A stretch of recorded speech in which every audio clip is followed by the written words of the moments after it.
Hello बच्चों, तो आज डे 3 है क्रैश कोर्स का और आज का टॉपिक आपका है laws of motion. Topic start करने से पहले एक दो इंपॉर्टेंट बात हम लोग कर लेते हैं। अब 2 दिन हो चुके हैं, करंट इलेक्ट्रिसिटी आपका पूरा तैयार हो जाना चाहिए, कोई भी काम पेंडिंग नहीं होना चाहिए। सफ़ेद कोट अगर आपने कमाना है तो बस ये 1 महीना मेरे साथ मेहनत कर लो, आपका रोना चीखना चिल्लाना फिजिक्स में बंद हो जाएगा कि समझ नहीं आती, ये रह गया वो रह गया, ऐसा नहीं आता वैसा नहीं आता, सारे डाउट क्लियर हो जाएंगे।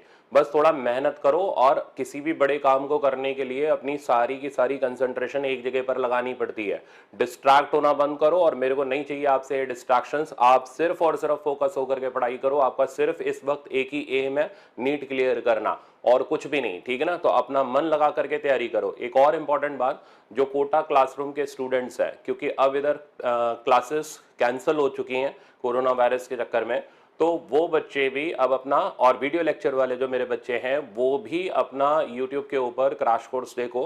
और आपको तैयारी ऐसे करनी है कि जो अगर आपका डाउट रह गया, आपके पास ज्ञान का अथाह भंडार है, सारे वीडियो लेक्चर मेरे आपके पास ही हैं, तो आप उसमें से वो टॉपिक अपना पढ़ करके क्लियर कर सकते हो। प्रैक्टिस के लिए मैं क्वेश्चन बता ही रहा हूँ, उतने मोर देन एनफ है और प्रीवियस ईयर क्वेश्चन करने हैं। अब आज का लेक्चर मैं स्टार्ट कर रहा हूं, पूरी कंसंट्रेशन से देखना। लॉज ऑफ मोशन का ये सिंगल लेक्चर है, ठीक है ना, और इसके अंदर आपके सारे कंसेप्ट क्लियर हो जाएंगे। तो चलो शुरू करते हैं। अच्छा, पहला लॉ, अब ये इसमें जनरली मैंने ये नहीं सोचा था कि थ्योरी आपको बहुत ज्यादा डिटेल में बताऊंगा, बट क्योंकि इससे एक क्वेश्चन बनता है, एक दो क्वेश्चन आ जाता है, इसलिए इस टाइप की थ्योरी मैंने रखी है ताकि आप पढ़ के आराम से लास्ट मोमेंट पे भी इस चीज को क्लियर कर लो। तो लॉज ऑफ मोशन का फर्स्ट टॉपिक है हमारा, वो है फर्स्ट और सेकंड लॉ। फर्स्ट लॉ के अंदर हम लोग लॉ ऑफ इनर्शिया डिस्कस करेंगे। इनर्शिया के ऊपर छोटे मोटे प्रॉब्लम हमारे आ जाते हैं। तो न्यूटन का फर्स्ट लॉ ये कहता है कि कोई भी बॉडी अपनी स्टेट चेंज नहीं करना चाहती, जैसे आप नहीं करना चाहते कि भाई हमें तो बस खाली क्या इधर उधर घूमते रहना है, तो डिस्ट्रैक्शंस बंद करो, ठीक है ना। उसके लिए एक्सटर्नल फोर्स मैं आपके ऊपर लगा ही रहा हूं।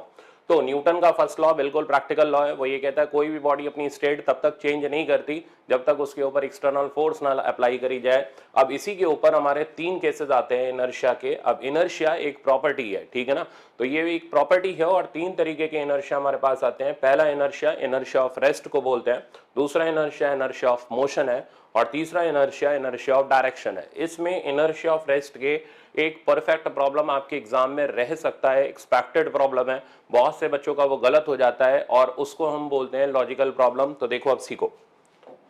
तो पहले आते हैं इनर्शिया ऑफ रेस्ट पर। इनर्शिया ऑफ रेस्ट ये कहता है कि कोई भी बॉडी रेस्ट पर है वो सडनली मोशन में नहीं आती, इनर्शिया को ट्रांसफर होने में टाइम चाहिए होता है, ठीक है ना। तो किसी भी इनर्शिया को ट्रांसफर करने के लिए इट रिक्वायर्ड सम टाइम। अचानक से इनर्शिया ट्रांसफर नहीं होता, अचानक से किसी बॉडी की स्टेट चेंज नहीं होती। तो यही पॉइंट मैंने यहां पर लिखा था, यहां पर क्लियर किया था, आप इसको रीड आउट कर लो। It is the inability of body to change by itself its state of rest. This means that body remains at rest and can not start moving by its own. अपने आप चलना कोई भी body start नहीं करती, उसके ऊपर force apply करनी ही पड़ती है।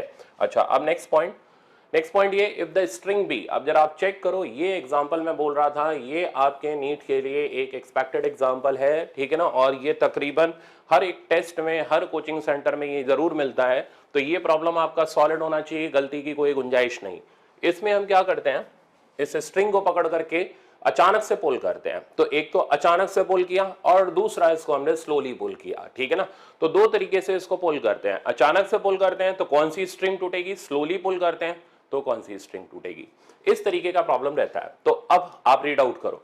तो if the string B is pulled with sudden jerk, then it will experience tension while due to inertia of rest of mass m, this force will not be transmitted to the string A।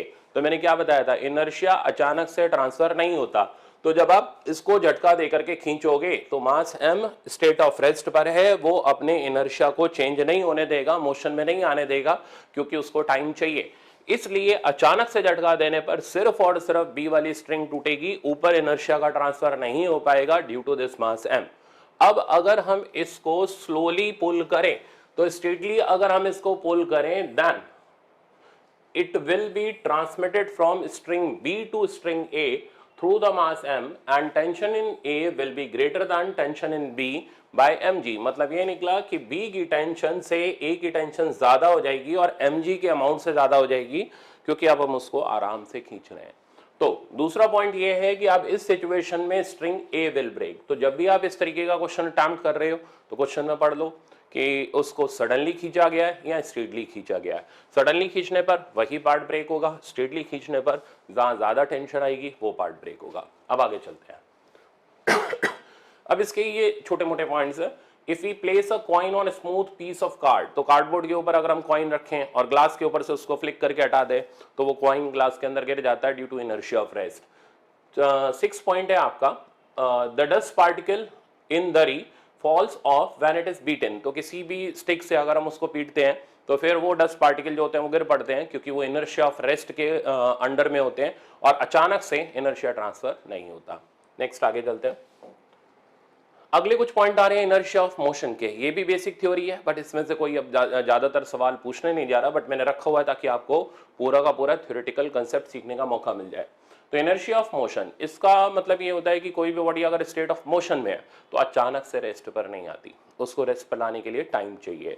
तो ये ध्यान रखना, inertia अचानक से transfer नहीं होता, ये मैं बार बार बोल रहा हूँ, ये इंपॉर्टेंट पॉइंट है। तो it is the inability of body to change itself in a state of uniform motion. A body is in uniform motion can neither accelerate nor retard by its own. तो accelerate और retard अपने आप नहीं हो सकती, उसकी state of motion अचानक से चेंज नहीं हो सकती। अगर वो कोई बॉडी यूनिफॉर्म वेलोसिटी से चल रही है तो वो चलती ही रहेगी, कोई एक्सटर्नल फोर्स लगाना जरूरी है। Okay, next point, when a bus और train stop suddenly a passenger sitting inside tends to fall forward, तो अचानक से बस रुकने पर पैसेंजर आगे गिरता है। क्यों आगे गिरता है? क्योंकि अपर पार्ट ऑफ बॉडी वो तो उसी मोशन में, लोअर पार्ट ऑफ बॉडी बस के कांटेक्ट में आने पर उसमें इनर्शिया ऑफ रेस्ट की टेंडेंसी आ जाएगी, बट अपर पार्ट में तुरंत ट्रांसफर नहीं हो पाएगा क्योंकि इनर्शिया को ट्रांसफर होने के लिए टाइम चाहिए, इसलिए अगला ऊपर वाला पार्ट जो है वो आगे की तरफ गिरता है। तो यही कुछ पॉइंट्स मैंने यहाँ एक्सप्लेन करें। A person jumping out of moving train में, ये आप आराम से आप समझ सकते हो।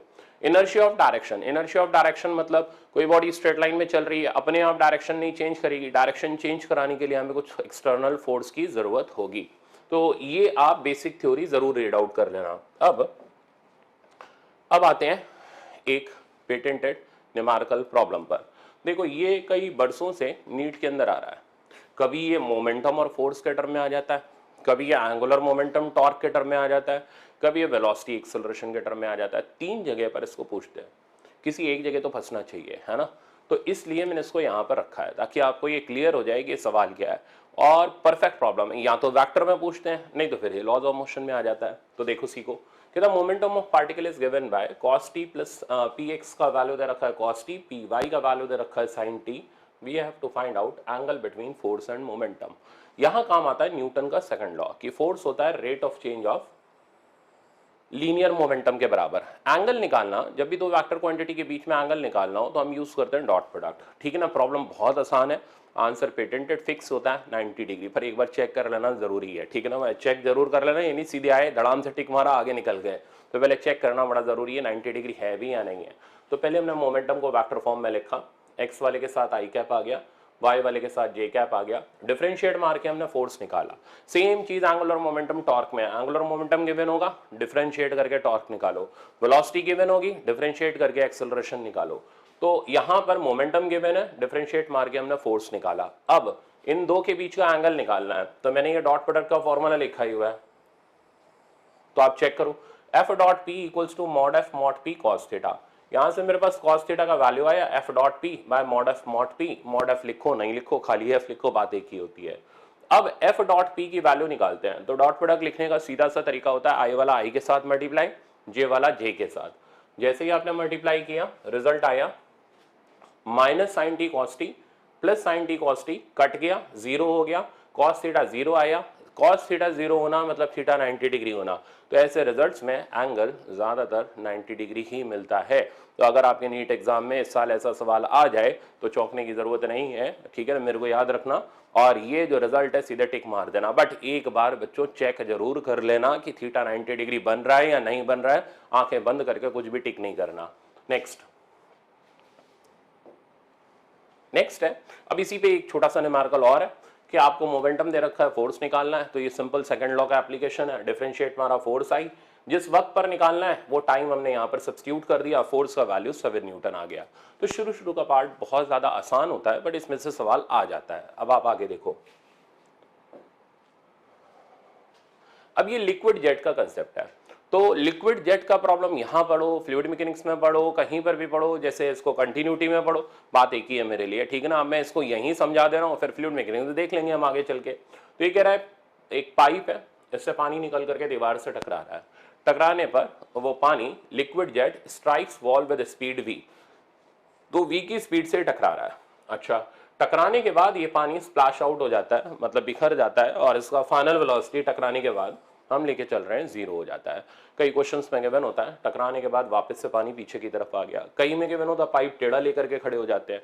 तो सब में एक ही तरीके से कंसेप्ट चलता है। वो कंसेप्ट है कि अगर आप फोर्स निकालना चाहते हो तो ये फोर्स होती है rate of change of linear momentum delta P bye delta T. Delta P हो गया फाइनल मोमेंटम। अब टकरा करके अगर पानी रुक गया तो फाइनल मोमेंटम इसका 0 हो गया। ये नोट डाउन जरूर कर लेना, ठीक है ना। अगर आपने पीडीएफ नोट नहीं ले रखे तो आप नोट डाउन करते जाओ, और अगर ले रखे हैं तो फिर तो मैंने जैसा बताया टाइम आपका बच गया, आपने बस खाली रिवीजन मारते जाना है और टॉपिक आपका रिवाइज, ठीक है ना। बस यही अंतर है, बाकी जिन बच्चों ने नहीं लिया ऐसा कोई दिक्कत नहीं है, आप अपना नोट मेरे साथ तैयार कर सकते हो। हाँ, बेनिफिट ये है कि आपको, क्योंकि मेरे ये सीधे सीधे नोट्स मिल ही जाते हैं उसके अंदर फोन के अंदर, तो आपका टाइम सेव हो जाता है। और इस वक्त हमें टाइम बचाना बहुत जरूरी है, वही तो नहीं है हमारे पास, ठीक है ना। वही इसीलिए तो हम लोग लड़ाई लड़ रहे हैं कि 1 महीने के अंदर हम फिजिक्स तैयार कर लें पूरी की पूरी। तो मैं लगा हुआ हूं, तैयार करा के छोड़ूंगा, तो देखते जाओ आगे। तो फाइनल मोमेंटम हमारे पास 0 आ गया। इनिशियल मोमेंटम, तो पानी का m मास ले लो, v वेलोसिटी से चल रहा था, इनिशियल मोमेंटम हो गया mv। अब एक चीज बड़ी इंपॉर्टेंट चीज वो ध्यान रखना है, m बाय डेल्टा टी को बोलते हैं mass of liquid flowing per unit time, और इसका फॉर्मूला होता है, ये आप याद रखना, रो एवी। ये इक्वेशन ऑफ कंटिन्यूटी भी कहलाती है, बट क्योंकि अभी वो बात की बात है तो इसलिए मैं अभी लिख करके छोड़ दे रहा हूं कि अभी आप इसको याद रख लो कि mass of liquid flowing per unit time होता है रो एवी। और ये जो फोर्स निकली है ना, ये जेट पर निकली है। जेट मतलब लिक्विड जेट पर, पाइप पर लगने वाली पीछे की तरफ फोर्स निकली है। अगर दीवार पर लगने वाली फोर्स निकालनी है तो एक्शन रिएक्शन के हिसाब से, न्यूटन थर्ड लॉ के हिसाब से इक्वल और अपोजिट फोर्स लगेगी वहां पर। अच्छा, थर्ड लॉ की भी स्टेटमेंट जरूर पढ़ लेना, छोड़ना मत, मैंने रखा नहीं क्योंकि बहुत ज्यादा आसान था, वो सब बच्चे पढ़ ही लेते हैं उसको।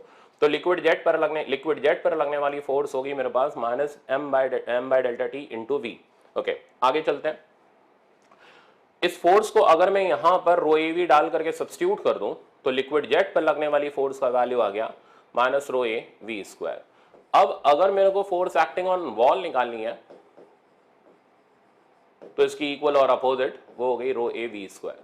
अब एक दो बातें और सुनो, अगर ये v स्पीड से गया और सेम स्पीड से टकरा के लौटा, बट क्योंकि वेलोसिटी है, वेलोसिटी का डायरेक्शन पहले इधर था, इधर हुआ, तो मोमेंटम चेंज हुआ है। और चेंज इन मोमेंटम अब सब्ट्रैक्ट होने की बजाय आपस में डायरेक्शन चेंज होने से ऐड हो जाएगा, तो चेंज इन मोमेंटम का वैल्यू आएगा 2mv। फिर फोर्स हमारे पास आ जाएगी twice rho A V square. अब अगर ये टेढ़ा होकर के यूं टकरा करके ऐसे गया और इंसिडेंस का एंगल थीटा है तो फिर कंपोनेंट आएगा, और कंपोनेंट हो जाएगा mv cos थीटा। लिख लेना अगर आपको लिखना है, तो रिजल्ट आ जाएगा 2mv cos theta by delta T, और उसको फिर हम सिंप्लीफाई करेंगे तो 2 rho A V square cos theta. तो ये 3 रिजल्ट हमारे यहां पर रहे, बट मोस्टली इन जनरल सबसे ज्यादा यही पूछा जाता है, इसलिए मैंने इसको रखा है यहाँ पे। नेक्स्ट, अब इसमें एक और ये प्लेट और बुलेट प्रॉब्लम, ये भी वरदान है, मतलब आ ही जाता है सीधे सीधे कि नीट से मांगो, और नीट ने आपको दे दिया एग्जाम के अंदर। तो बुलेट प्लेट प्रॉब्लम ये भी बहुत आसान, लॉज ऑफ मोशन देखो बहुत ही आसान है, एक सवाल तो आना है, अब वो कौन सा, इन्हीं में से आपको मिल जाएगा, ठीक है ना। मैं सारा का सारा करा दे रहा हूं, तो आप देखते चलो सीखते चलो। तो ये बुलेट आई, v स्पीड से आई, v से टकरा करके वापस लौटी। अब देखो वही जो केस मैं भी बोल रहा था वो इसके अंदर मैंने रख दिया, तो कहीं ना कहीं सारी चीजें आपको धीरे धीरे मिलना शुरू हो जाएंगी। अच्छा, अब करना क्या है, इस बुलेट की वजह से प्लेट पर लगने वाली फोर्स हमें निकालनी है। तो again change in momentum by change in time, final momentum minus initial, add होकर के मिल गया minus 2mv। This is the momentum, this is the change in momentum due to bullet, and we have calculated force acting on bullet. अब force acting on plate निकालनी है, equal opposite मारो, तो result आया मेरे पास कितना, plus 2mv bye delta T. और ऐसी n बुलेट टकराई हैं तो उनकी वजह से टोटल फोर्स आ जाएगी n से मल्टीप्लाई करके, और इसमें n बाय डेल्टा टी को बोलते हैं number of bullet per unit time. तो अगर आपको number of bullet per unit time दे रखा है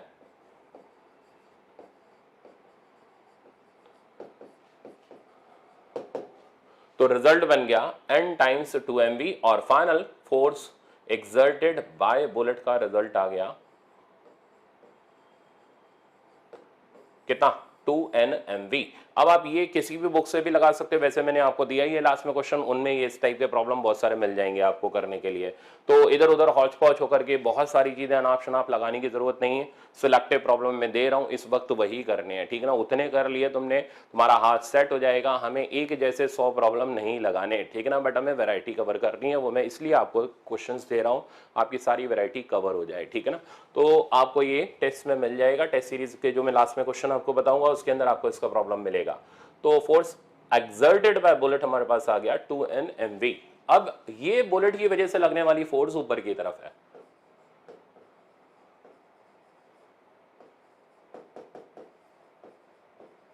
अब अगर ये प्लेट को इक्विलिब्रियम में ले आती है तो प्लेट का वेट नीचे लगा, दोनों को हम आपस में बैलेंस कर लेंगे और हमारे पास एक कंडीशन बन जाएगी in equilibrium twice N mv equals to capital mg।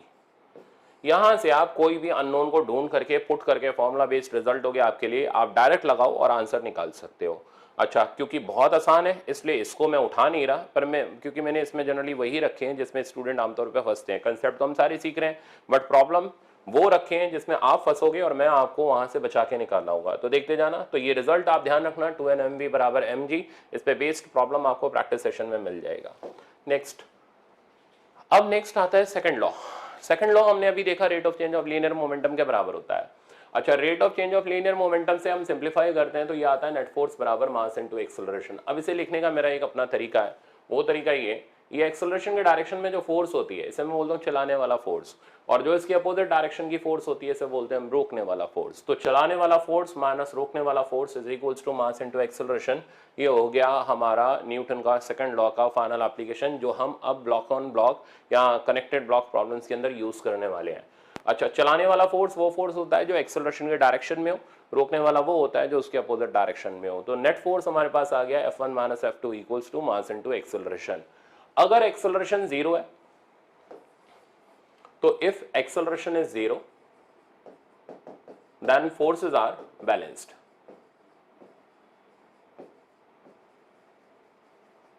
तो फोर्सेस आपस में बैलेंस होंगी और यहां से हमें पता चल जाएगा F1 इक्वल्स टू F2 हो गया। तो ये ध्यान रखना। अब आगे से जब भी पूरी फिजिक्स में आपको कहीं भी एक्सेलरेशन 0 दिखाई देगा तो मैं पूछूंगा क्या करें, तो आप फट से बोलना सर फोर्सेस को बैलेंस करो। तो फोर्सेस को हम बैलेंस करेंगे तो रिजल्ट आ जाएगा F1 equals to F2। Next, अब आते हैं हम मेरे काम के तरीके पर। यहां मैं आपको सिखाऊंगा अब सिस्टम बाउंड्री टेक्निक। ये ध्यान रखना कि अगर आपने लॉज ऑफ मोशन में ये सिस्टम बाउंड्री टेक्निक नहीं सीखी तो आगे की फिजिक्स में आपको दिक्कत आनी तय है, क्योंकि ये मैं तकरीबन हर जगह पर सिस्टम बाउंड्री लगाता हूं और ऐसी ऐसी जगह पर हम सिस्टम बाउंड्री लगाते हैं कि आप सोच भी नहीं सकते सवाल कितना आसान करके ये सिस्टम बाउंड्री टेक्निक निकाल लाती है। ये खाली मैं लॉज ऑफ मोशन के लिए नहीं पढ़ा रहा, ये पूरी फिजिक्स के जहां जहां मैकेनिक्स के कंसेप्ट आएंगे हम वहां वहां इसको अप्लाई करेंगे, तो सीखना। अच्छा, इसी तरीके से वर्क पावर एनर्जी जब मैं पढ़ाऊंगा आपको तो उसके अंदर एक ब्रह्मास्त्र मिलेगा, ठीक है ना। वो मतलब है जो पढ़ चुके हैं उनको पता है कि उसकी ताकत क्या होती है, वो भी पूरी फिजिक्स में हर जगह पर अप्लाई होता है। तो ये 2-3 चीजें हैं जो हम पूरी फिजिक्स में इसको बार बार यूज करते चलेंगे। तो चलो सीखो। तो कनेक्टेड ब्लॉक और थिक रोप का अब हम कंसेप्ट देखने जा रहे हैं। इसके अंदर अब मैं आपको दिखाने जा रहा हूँ system boundary technique. System boundary technique मेरी ये है कि जैसे मान लो, मैं नेक्स्ट पेज पे पहले दिखाता हूँ आपको। ये हमारे पास कनेक्टेड ब्लॉक्स है, आपस में कनेक्टेड है। हमने क्या किया, फोर्सेस अप्लाई करी है। तो एक्सटर्नल फोर्स हमें लगा करके दे रखी थी। इस टाइप का कंसेप्ट बहुत आसान माना जाता है, बट बड़े बड़े सवालों के लिए शुरू तो आसान से ही करना पड़ता है, एकदम से बड़े सवाल नहीं कराए जा सकते आपको। तो धीरे धीरे करके हम लेवल उठाएंगे। अब देखो, तो मैंने F की फोर्स इसके ऊपर लगाई, सारी की सारी फोर्सेस लगा डाली, रस्सी के अंदर टेंशन आ गई, नॉर्मल रिएक्शन ऊपर लगा, mg के बराबर हो गया, इसलिए मैंने उसको लिखा नहीं क्योंकि वो फोर्सेस आपस में बैलेंस्ड है। अच्छा, अब हमें सबसे पहले एक्सेलरेशन निकालना है। तो किया क्या, मैंने उठा करके इसको एक साथ पूरा पैकअप कर लिया। सिंपल सा मतलब देखो, जैसे ये आप देख रहे हो, आपको मेरे हाथ में कितने ऑब्जेक्ट दिखाई दे रहे हैं, तो आपको सर एक ही ऑब्जेक्ट दिखाई दे रहा है। वो एक इसलिए दिखाई दे रहा है क्योंकि ये जो टिप है ये इसके अंदर है। अब मैंने इसको निकाल दिया, अब कितने ऑब्जेक्ट दिखाई दे रहे हैं, 2 ऑब्जेक्ट। तो मेरा तरीका ये है कि पहले सबको कंबाइन करके एक सिंगल ऑब्जेक्ट बना दूं। ऐसा होने से उनके बीच के गैप खत्म हो जाते हैं, ठीक है ना, और हमें सिर्फ और सिर्फ एक सिस्टम नजर आता है। तो हम जब भी चीज को इस तरीके से सर्कुलेट करते हैं, इस तरीके से सर्कल इसके चारों तरफ बनाते हैं, सर्कल ना भी बनाओ, एक बाउंड्री चारों तरफ बनाते हैं, तो मान लेते हैं कि अब हमने सिस्टम के अंदर सब चीज को कंबाइन करके एक सिंगल पार्टिकल बना दिया। तो आप देखते चलना। तो मैंने क्या किया, इन सबको पकड़ा और एक बाउंड्री बना ली। अब क्या होता है, सिस्टम बाउंड्री जैसे ही हम बनाते हैं तो जितनी इंटरनल फोर्सेस होती हैं सारी की सारी कैंसिल आउट हो जाती हैं। तो T1 कैंसिल हो गया, T2 कैंसिल हो गया। अब सिस्टम पर बचता है सिर्फ चलाने वाला और बचता है रोकने वाला।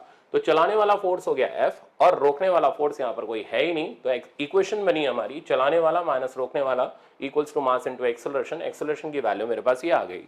अब अगर मेरे को टेंशन निकालनी है तो इसके बीच का अगर मेरे को गैप निकालना है तो अलग करना पड़ेगा ना, तो जब तक अलग नहीं करूंगा तब तक टेंशन कहां से निकालेंगे। तो जिसकी टेंशन निकालनी है वहां से घुस जाओ, सिस्टम को दो पार्ट में डिवाइड कर दो। तो अगर मेरे को T2 निकालना है तो मैं यहां जाकर के सिस्टम को दो पार्ट में ब्रेक कर लूंगा। एक बनेगा ये आगे वाला सिस्टम और एक बनेगा ये पीछे वाला सिस्टम। तो मैं नेक्स्ट पेज पे दिखाता हूं। तो जैसा आप देख रहे हो, जैसे मैंने यहां पर T1 मेरे को निकालना है तो मैंने सिस्टम को दो पार्ट में ब्रेक किया। एक बन गया ये वाला सिस्टम जिसमें हमारे पास सिर्फ और सिर्फ m1 मास का पार्टिकल आ रहा है, और एक बन गया ये वाला सिस्टम जिसके अंदर m2 और m3 मास का पार्टिकल आ रहा है। ऐसा होते ही अच्छा, अब चॉइस दो है मेरे पास T1 निकालने की, या तो मैं यहां से T1 निकालूं या फिर मैं यहां से T1 निकालूं। यहां से T1 निकालते वक्त T2 कैंसिल हो गया, जरा चेक करो। अगर मैं इधर से T1 निकालूं तो मेरी इक्वेशन बनेगी चलाने वाला माइनस रोकने वाला, यानी F minus T1 is equal to M1A। यहां पर पहले मेरे को A डालना पड़ेगा, रीअरेंज करना पड़ेगा, तब T1 आएगा। अब इस सिस्टम में कम से कम फोर्सेज है, सिर्फ एक ही फोर्स है, तो मेरी पहली प्रायोरिटी ये रहेगी कि मैं कम फोर्स वाला सिस्टम सॉल्व करूं। तो मैंने सॉल्व किया तो T1 minus 0 equals to M2 plus M3A, और यहां सिर्फ A पुट करने से मेरा आंसर आ गया। तो ये ज्यादा बेटर था, यानी हम फोर्सेस वहां से निकालेंगे इंटरनल फोर्सेस जहां कम फोर्सेस एक्ट कर रही हो। अब सिमिलरली अगर मेरे को T2 निकालना है तो यहां घुस जाओ और सिस्टम को दो पार्ट में ब्रेक करो। तो सिस्टम को दो पार्ट में हमने ब्रेक किया। आगे T1 गया, सिस्टम पे बचा F और T2, पीछे सिर्फ और सिर्फ T2। तो यहां से फोर्स निकालना आसान है, तो मैंने यहां से लिया, सिस्टम सॉल्व करके फोर्स को कैलकुलेट कर दिया। आई थिंक इतना समझ आ गया होगा। अब आगे बढ़ते हैं। इसी तरीके से अब ये न्यूमेरिकल एग्जांपल देखो। अब इसके अंदर क्या किया, फोर्सेस तो अप्लाई करी, सबसे पहले हम एक्सेलरेशन निकालेंगे। पकड़ो, सबको बना दो एक सिस्टम बाउंड्री। T1 गया, T2 गया, अब बचा चलाने वाला और बचा रोकने वाला। इक्वेशन बन गई 100 minus 60 equals to mass into acceleration. Mass हो गया 15 और 5 20, 20 और 10 30। यहां से मेरे पास रिजल्ट आया 40/30 इक्वल्स टू A। तो A का वैल्यू आ गया 4/3। अब मान लो मेरे को T1 निकालना है तो यहां पर जाओ और सिस्टम को दो पार्ट में ब्रेक करो, एक एरा और एक एरा। अब जरा चेक करो, देखो इधर भी दो फोर्स लग रही है, उधर भी दो फोर्स लग रही है। अब तो हमारा वो प्रायोरिटी वाला सीन भी गया, अब तो कहीं से भी पकड़ो और सॉल्व कर लो। तो अब मैं यहीं से सॉल्व कर लेता हूं, क्यों वहां जाकर के दो दो चीजों को सॉल्व करना।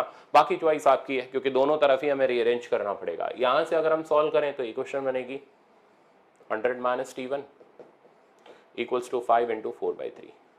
तो इधर से मेरे पास T1 की वैल्यू आ गई 100 माइनस 20/3 और रिजल्ट आ गया 280/3 न्यूटन। सिमिलरली अगर मेरे को T2 निकालना है तो मैं यहां से सिस्टम को दो पार्ट में ब्रेक करूंगा, एक आगे वाला और एक पीछे वाला ब्लॉक। अब दोनों पे दोनों तरफ फोर्स है, तो इसलिए पीछे वाले को पकड़ लो, क्योंकि यहाँ सिर्फ सिंगल ब्लॉक सॉल्व करना है। तो इक्वेशन जाएगी T2 minus 60 is equals to 15 है। आंसर आप लिख लेना। नेक्स्ट आता है, हाँ अब ये नीट लेवल है, ठीक है ना। इस तरीके का प्रॉब्लम नीट में मिल जाता है। अब ये क्या करता है, देखो बेटा, अभी तक तो ठीक है, हम चला रहे थे बेसिक कंसेप्ट, ठीक है ना। अब धीरे धीरे हम चलते हैं अपने जो हमारे कंपटीशन में प्रॉब्लम्स आ जाते हैं। अब ये क्या कह रहा है, फाइंड आउट F1। ये फोर्स ही पूछने पे उतारू है। ये कह रहा है F1 की फोर्स बताओ। ठीक है भाई, क्यों बताएं, इसलिए बताओ कि रस्सी जो नंबर 1 है इसके अंदर की टेंशन 40 न्यूटन हो। अब ये इंटरनल फोर्स दे करके एक्सटर्नल फोर्स की जानकारी मांग रहा है। अब तरीका बड़े ध्यान से देखना, जहां की इंटरनल फोर्स गिवन है पहले वो लगाओ।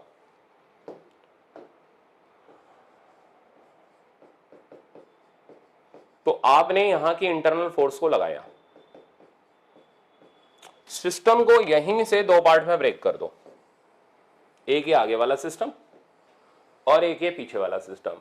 अब चेक करो कहां की फोर्सेस पूरी तरीके से नोन है। तो भाई पीछे की फोर्सेस पूरी तरीके से नोन है। अच्छा एक और चीज चेक करो, कौन ज्यादा है कौन कम है, ऐसे हमें चलाने का डायरेक्शन पता चल जाएगा। तो 40 ज्यादा है 13 कम है, तो सिस्टम इधर जाएगा। यहां से सिस्टम का एक्सेलरेशन निकालो, इसमें यूज करते हुए F1 की वैल्यू निकालो। तो ये प्रोसेस रहता है। तो जब इंटरनल देगा, घुस जाओ, सिस्टम को दो पार्ट में डिवाइड करो, ठीक है ना, ऐसे बिल्कुल चीर फाड़ करते हुए निकल चलो। तो सिस्टम के अंदर घुसो, दो पार्ट के अंदर उसको डिवाइड करो, और डिवाइड करने पर जहां की फोर्सेस पूरी तरह नोन है वहां से आप एक्सेलरेशन निकालो, दूसरे में यूज करके अननोन फोर्स को निकालो। समझ आ गया? और देर नहीं करनी, 30-45 सेकंड के अंदर इसको नमस्ते कर देना है। तो इसको सिंप्लीफाई करें तो इक्वेशन जाएगी 40 - 13 इक्वल्स टू 9a। अब 40 - 13 आपने किया, यहां पर मेरे पास आ गया 27 इक्वल्स टू 9a। ए का वैल्यू आ गया 3 मीटर पर सेकंड स्क्वायर। अब ये कैलकुलेट करने में लगती है कितनी देर है? मैं लॉज ऑफ मोशन फोकट का सवाल है, ठीक है ना, आपका 100% सही हो जाएगा, आप लेक्चर सही से देख लो तो। और हाँ, प्रैक्टिस जरूर कर लेना भाई, लापरवाही मत करना। ए का वैल्यू मेरे पास आ गया 3 मीटर पर सेकंड स्क्वायर। ए आने के बाद अब मैं इसे सिंप्लीफाई कर रहा हूं, ए आ गया मेरे पास 3 मीटर पर सेकंड स्क्वायर। यहां से अब मैं F1 की वैल्यू निकालूंगा, क्योंकि सिस्टम इधर जा रहा है तो ये चलाने वाला, ये रोकने वाला। इक्वेशन बनी F1 - 40 इक्वल्स टू 1 × 3। तो F1 की बेटा वैल्यू आ गई हमारे पास 43 न्यूटन। तो मेरे ख्याल से अब ये आपको कनेक्टेड ब्लॉक इतना समझ आ गया होगा। अभी इस टाइप के कनेक्टेड ब्लॉक को देखो, देखो अभी तक क्या था, टेंशन चल रही थी, ठीक है ना, और वैसे भी टेंशन लेनी नहीं है अब हमने, वो तो हम दे चुके टेंशन वहां पे। अब टेंशन की जगह आया है नॉर्मल रिएक्शन परेशान करने, वो भी हम इसी तरीके से उड़ाने वाले हैं। तो इस कनेक्टेड ब्लॉक में ये तीन ब्लॉक आपस में अब इस तरीके से अटैच करके लगाए गए। अब इसमें यहां से 60 न्यूटन, यहां से 30 न्यूटन लगाया गया। बोलता आपस का रिएक्शन फोर्स बता दो, नॉर्मल रिएक्शन बता दो, छोटा मोटा काम है, चलो बताते हैं। सबसे पहले 10 केजी ने 5 केजी को धक्का मार करके आगे नॉर्मल लगाया, तो 5 केजी कहता भाई मैं क्यों पीछे रहूं, मैं भी तो तेरे ऊपर लगाऊंगा धक्का, तो उसने उस पे पीछे धक्का लगाया, कितना N1। सिमिलरली 15 केजी ने 10 केजी के ऊपर N2 का नॉर्मल रिएक्शन लगाया, तो 10 केजी कहता है मैंने भी चूड़ियां नहीं पहन रखी, मैं भी 15 केजी के ऊपर N2 का नॉर्मल रिएक्शन लगाऊंगा, तो इसने N2 का नॉर्मल रिएक्शन पीछे की तरफ लगाया। अब आपका सबसे पहला काम ये रहेगा कि सबसे पहले आप एक्सेलरेशन की वैल्यू कैलकुलेट करो, पकड़ो सबको, घेरो और एक्सेलरेशन निकालो। ऐसा करते ही N1 N1 N2 N2 cancel out हो गया, चलाने वाला हो गया 60, रोकने वाला हो गया हमारे पास 30, मास हमारे पास सिस्टम का आ गया 15 5 20 और 10 30 30 है। तो 30/30 इक्वल्स टू A, और यहां से बेटा हमारे पास A की वैल्यू आ गई 1 मीटर पर सेकंड स्क्वायर। तो ये तो हमारी स्टेज नंबर 1 हो गई, आसान सा सवाल हो गया। अब स्टेज नंबर 2 की तरफ चलते हैं। अब हमें निकालनी है नॉर्मल रिएक्शंस की वैल्यू, क्योंकि फोर्सेस दोनों तरफ लग रही हैं, परेशान होने की जरूरत। अच्छा, इससे तो कोई N1 N2 बिल्कुल मत निकालना, जबरदस्ती के पंगे लेने की आदत मत डालना, ठीक है ना भाई। इससे निकालोगे तो N1 भी निकालना पड़ेगा, N2 भी निकालना पड़ेगा, डिपेंडेंसी दोनों के ऊपर बन जाएगी हमेशा। या तो आगे वाला ब्लॉक ले लो या फिर पीछे वाला ब्लॉक ले लो, N1 N2 निकालने के लिए हमेशा फायदे में रहोगे। अब जैसे N1 निकालना है तो मैं आगे वाले ब्लॉक से निकालूंगा। अब इसमें कई बच्चे गलती कर देते हैं, ये देख करके धाई से इधर चलाना शुरू कर दिया, अरे भाई चल वो कहां की तरफ रहा है, ए कहां की तरफ है, आगे है। तो N1 चलाने वाला, 30 रोकने वाला। इक्वेशन बना N1 - 30 is equals to 5 × A। N1 की वैल्यू मेरे पास आ गई 35 न्यूटन। थर्ड स्टेप पर आते हैं, N2 निकालते हैं। N2 निकालने के लिए अब ये पीछे वाला ब्लॉक पकड़ लो और इक्वेशन बनेगी, अब चलाने वाला हो गया 60, रोकने वाला हो गया N2। तो इक्वेशन बनी 60 - N2 is equals to 15 × A। तो N2 की बेटा वैल्यू हमारे पास आ गई 45 न्यूटन। आगे चलते हैं। अब ये तो खैर वापस से मैंने यहां पर बना दिया, सेम प्रॉब्लम है और इसका सॉल्यूशन मैं आपको दे ही चुका, तो अब आपको इस पेज पे जाने की जरूरत नहीं है। अब नेक्स्ट पेज पर चलते हैं। नेक्स्ट है वर्टिकल। ये भी नीट के अंदर पता नहीं क्यों आ जाता है, इतना सिंपल सवाल नीट वाले दे देते हैं इस तरीके का सवाल, फिर भी कई बच्चे छोड़ के चले आते हैं। तो भाई छोड़ना नहीं है, आपको सब कुछ करके ही आना है, ठीक है ना। आप देखो इस तरीके का प्रॉब्लम, ये कहता है ये एक वर्टिकल ब्लॉक सिस्टम है, पहले ये डिसाइड कर लो कहां जाएगा। ये डिसाइड करने का तरीका बड़ा आसान है, पकड़ो सिस्टम बनाओ, बन गया सिस्टम, टेंशन और टेंशन कैंसिल आउट हो गया। वैसे भी मैंने पहले ही बोल रखा है टेंशन लेने की जरूरत नहीं है, टेंशन कैंसिल आउट हो गई। 15 और 5 20, यानी टोटल नीचे की तरफ 200 न्यूटन का फोर्स आ गया, ऊपर की तरफ लग रहा है 400। कौन ज्यादा है? 400 ज्यादा है। तो अब ये तय हो गया ये सिस्टम ऊपर जाएगा। तो सिस्टम कब ऊपर जाएगा? जब ऊपर लगने वाला फोर्स दोनों के वेट से ज्यादा हो।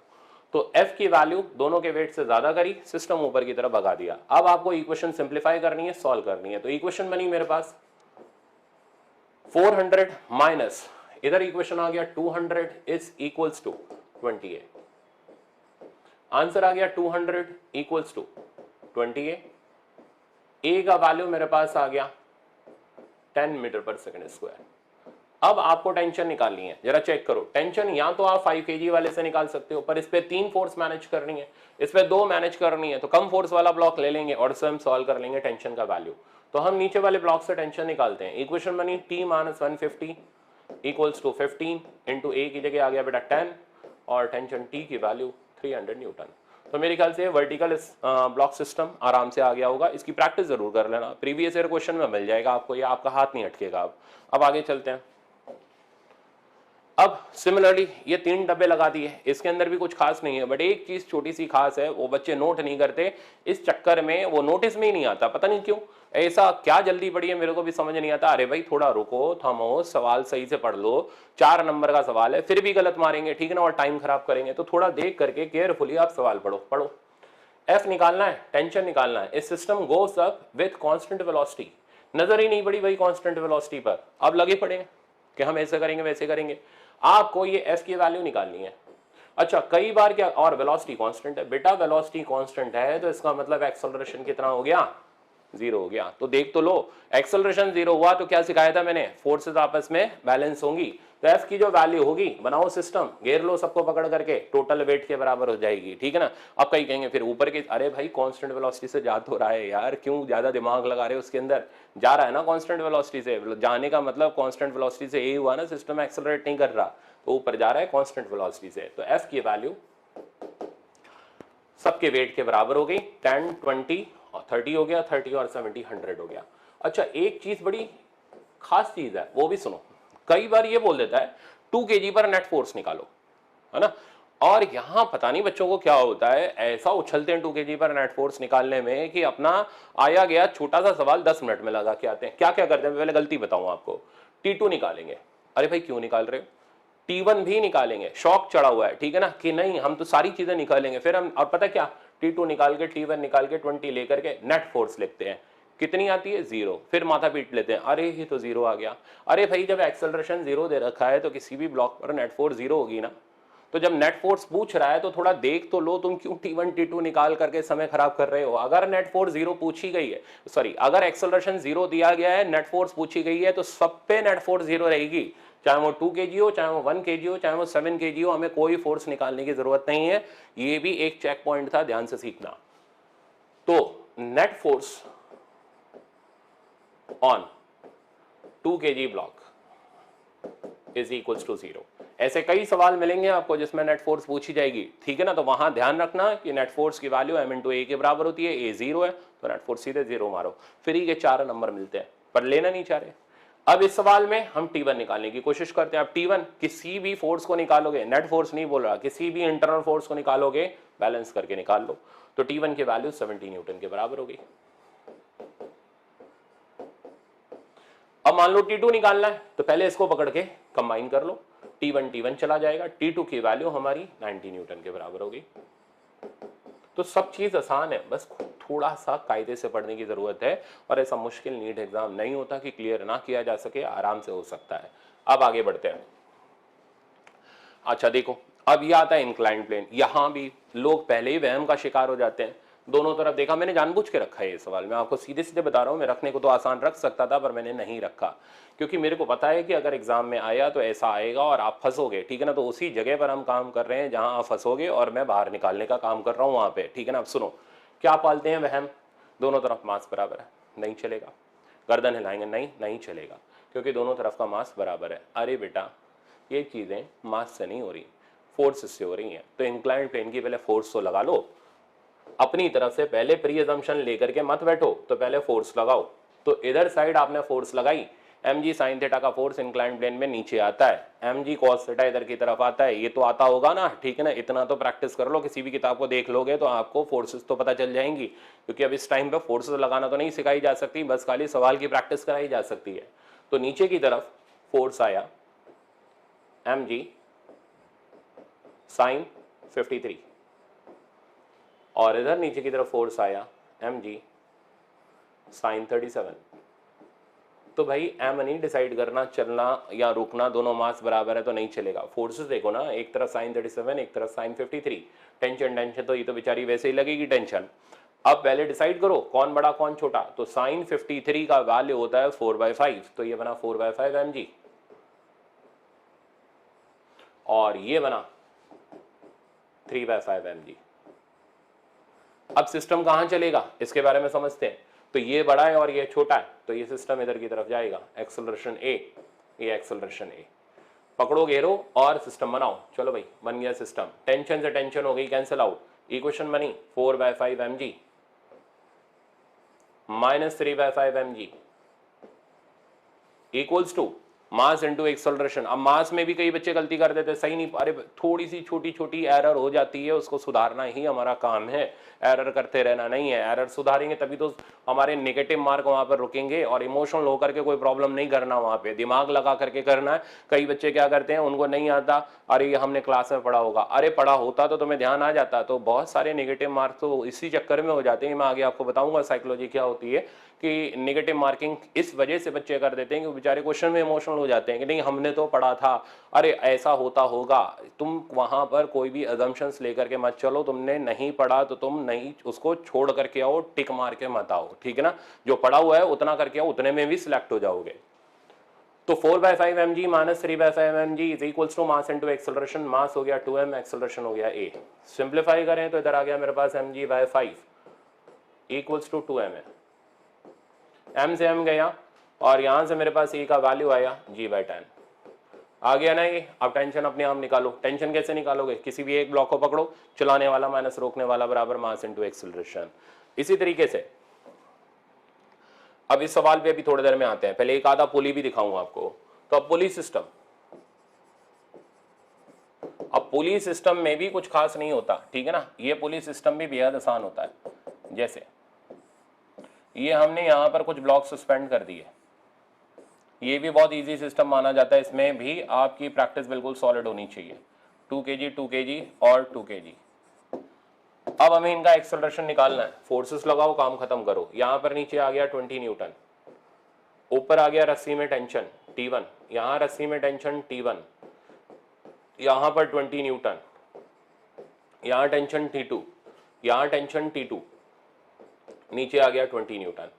अब चेक करो, इधर वाला जो वेट है वो ज्यादा है, उधर वाला वेट कम है। पकड़ो सिस्टम बनाओ, सिस्टम बनाओगे T2 चला जाएगा। अब कई बच्चों को नहीं दिखता T2 कैसे जाएगा, पकड़ के सीधा कर लो, T2 और T2 एक दूसरे को कैंसिल कर जाएगा, T1 कैंसिल कर जाएगा, ये दोनों चलाने वाला और ये रोकने वाला हो गया। एक्सेलरेशन का डायरेक्शन इधर हो गया। अब आप सिंप्लीफाई कर लो इसको, तो एक्सेलरेशन की वैल्यू हमारे पास आ जाएगी 40 minus 20 is equals to mass into acceleration. Mass हो गया 224 और 26 इनटू एक्सेलरेशन, तो a की वैल्यू आ गई 20/6 मीटर पर सेकंड स्क्वायर। अब देखो T1 और T2 निकालना है। T1 निकालने के लिए ये वाला ब्लॉक ले लो, सबसे सस्ता सुंदर टिकाऊ ब्लॉक है। तो इक्वेशन बन जाएगी 20 minus T1 is equals to 2a। और अगर आपको T2 निकालना है तो ये ब्लॉक पकड़ो और इससे T2 की वैल्यू सिंप्लीफाई कर लो। तो T2 की वैल्यू उधर से सिंप्लीफाई करोगे तो रिजल्ट आ जाएगा T2 minus 20 equals to 2a। तो मेरे ख्याल से आप पुली तक का ये सिस्टम समझ आ गया होगा। अब नेक्स्ट प्रॉब्लम की तरफ चलते हैं। एक चीज मैं बता रहा हूं, ये चीज आपको आगे तक काम में आएगी, उसको भी समझ लो। थर्ड, कई बार क्या करते हैं, होती तो सिंगल पुली है, यहां पर लेकर के एक स्प्रिंग टांग देते हैं और इस स्प्रिंग के सेंटर से पुली बांधी और यहां पर M1 M2 के मासेस टांग दिए।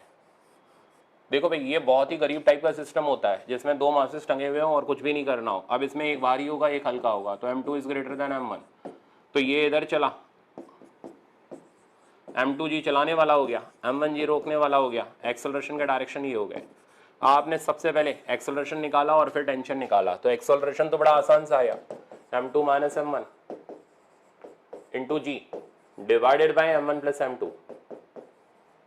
और टेंशन निकाली, ये निकालने की जरूरत नहीं है, पूरी फिजिक्स में 50 बार काम में आएगा, तो रटो इसको। तो यहाँ की रस्सी की जो टेंशन आती है, ये टेंशन हमारे पास होती है और रटा भी हुआ होना चाहिए ट्वाइस M1 M2G बाय में M1 प्लस M2।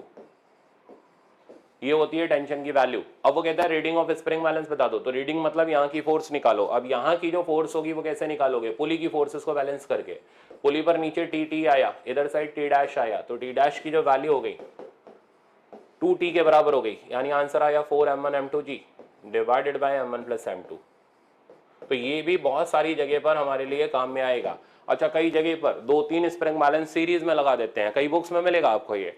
सीरीज में फोर्सेस सेम होती हैं, स्प्रिंग के अंदर लगने वाली सीरीज की हर फोर्स सेम होती है, तो जो रीडिंग ये देगा वही रीडिंग इसके ऊपर वाला देगा, वही उसके ऊपर वाला रीडिंग देगा, ठीक है ना। अब इसके ऊपर कुछ है नहीं तो जाने की जरूरत भी नहीं है। तो रीडिंग हर एक स्प्रिंग बैलेंस सीरीज के अंदर कैसी देगा, सेम देगा, ये ध्यान रखना आप। अच्छा, नेक्स्ट, अब ये आता है पहला प्रॉब्लम, काम का प्रॉब्लम। यहां पर मैंने एन ब्लॉक लगाए हैं, पूछा गया है tension in the string connected to nth mass. यहां की टेंशन पूछी है, कब आएगी यहां की टेंशन, जब आप एक्सेलरेशन निकालोगे। तो पहले एक्सेलरेशन निकालते हैं। अच्छा, इधर कैपिटल एम का मास सस्पेंडेड है, तो हमने पकड़ा, घेरा, सिस्टम बाउंड्री बनाई। हमें यहां की टेंशन निकालनी है, ध्यान रखना, ये टी एन इधर लग रहा। ओके, अब चलाने वाला हो गया mg, ये सब टेंशन वेंशन सब कट जाएंगी और कोई रोकने वाला पीछे की तरफ नहीं है। इक्वेशन बन गई capital mg minus 0 equals to, अब टोटल मास बड़े संभाल करके लिखना है, ये कैपिटल M है और ये हो गया n times small m into A. आप एक काम करो, वीडियो रोको और खुद देख करके इसको एक बार करके देखो ताकि आपका हाथ सेट हो इसमें। ए का वैल्यू हमारे पास आ गया capital mg divided by capital M plus small m। ए की वैल्यू आने के बाद अब हमें क्या करना है, स्मॉल m की वैल्यू निकाल, स्मॉल m पर लगने वाला, इस nth ब्लॉक पर लगने वाला टेंशन निकालना है। तो इसी ब्लॉक को पकड़ो और यहां से इसकी टेंशन निकाल के बाहर करो। तो Tn का वैल्यू हो गया m into A, value substitute करी तो small m capital mg by capital M plus small m, ये यहाँ की टेंशन आ गई। नेक्स्ट पर चलते हैं। नेक्स्ट जो है मेरे पास वो ये सिस्टम है, ये भी एक इंपॉर्टेंट प्रॉब्लम है और इस तरीके का प्रॉब्लम जेई के अंदर आया था, इसलिए मैंने उठा के यहाँ रख दिया क्योंकि है कुछ नहीं, बट आपके मेडिकल में आ गया तो आप उस अटको, उससे पहले मैं आपको करा दे रहा हूँ। तो ये भी एक एक्सपेक्टेड प्रॉब्लम है नीट लेवल के लिए कि पुलिस सिस्टम में आपको ऐसा प्रॉब्लम मिल जाए। अब देखो बेटा, इन तीनों डायग्राम में हमें बताना है कि इनमें से जो एक्सेलरेशन होगा वो किसका ज्यादा होगा, किसका कम होगा, क्या पैटर्न वो फॉलो करेगा। तो पहले इस पे आ जाते हैं। इसमें फोर्स डायरेक्टली रस्सी पर लगाई गई, तो रस्सी पर जो फोर्स लगाई गई ये फोर्स और कुछ नहीं, ये रस्सी के अंदर टेंशन ही लाएगी क्योंकि इधर कोई ब्लॉक नहीं है। तो जो फोर्स रस्सी पर डायरेक्टली लगाई गई हो वो रस्सी के अंदर टेंशन लाने के लिए रिस्पॉन्सिबल होती है। तो टेंशन की वैल्यू मेरे पास 2 mg हो गई। अब पहुंचो इस डब्बे पर, टेंशन लगाओ इधर और ये टेंशन की वैल्यू हो गई 2 mg। नीचे की तरफ आया इसका mg, एक्सेलरेशन हो गया इसका a1। अब इक्वेशन बनाओ इसकी, 2 mg minus mg equals to m into a1, और यहां से हमारे पास पहले वाले ब्लॉक का एक्सेलरेशन आ गया which is equals to g। अब सिमिलरली दूसरे ब्लॉक पर चलते हैं और उसके लिए एक्सेलरेशन निकालते हैं। अब यहां 2m का ब्लॉक टंगा हुआ है तो नीचे की तरफ आ गया 2 mg, ऊपर की तरफ आ गई टेंशन, इधर टेंशन, नीचे mg। बनाओ सिस्टम और एक्सेलरेशन a2 निकालो। तो इसका एक्सेलरेशन a2, ये डायग्राम नंबर 2 है, तो इसका एक्सेलरेशन a2 जो हमारे पास आएगा डायग्राम नंबर 2 का, वो आ जाएगा 2 mg minus mg equals to 3 ma, और a2 की वैल्यू हमारे पास आ गई g/3। तो चेक कर लो, a2 जो है वो a1 से तो छोटा ही आ रहा है और a1 अभी तक g आ रहा है, यानी इससे तो बड़ा ही आ रहा है। अब यहाँ चेक करते हैं, यहाँ ब्लॉक भी सस्पेंडेड है और ब्लॉक पर एडिशनली एक फोर्स भी लगा रखी है। अब हम बाकी की फोर्सेस अपनी तरफ से लगाते हैं, तो देखते चलना। नीचे की तरफ आया mg, साथ में mg और लग रहा था, रस्सी में आ गया टेंशन, इधर आ गया टेंशन, इधर आ गया mg। एक्सेलरेशन इसका नीचे की तरफ a3, इसका एक्सेलरेशन ऊपर की तरफ a3। बनाओ सिस्टम और सिस्टम बना करके टेंशन टेंशन निकल गई। इक्वेशन बनी हमारे पास 2 mg minus mg is equals to total mass which is 2m, इसको मत जोड़ लेना मास के अंदर, ये फोर्स लगाई गई है, twice of m into a3। a3 की बेटा वैल्यू आ गई मेरे पास g/2। तो अब तीनों एक्सेलरेशन आपके पास आ गए, ठीक है ना। अब इनमें सबसे बड़ा तो a ही है, a1 ही है, उसके बाद a3 है और उसके बाद a2 है। तो a1 greater than a3 greater than a2, ये हमारा करेक्ट ऑप्शन हो गया। ये एक आपके नीट के लिए एक्सपेक्टेड प्रॉब्लम दिया मैंने, ठीक है ना।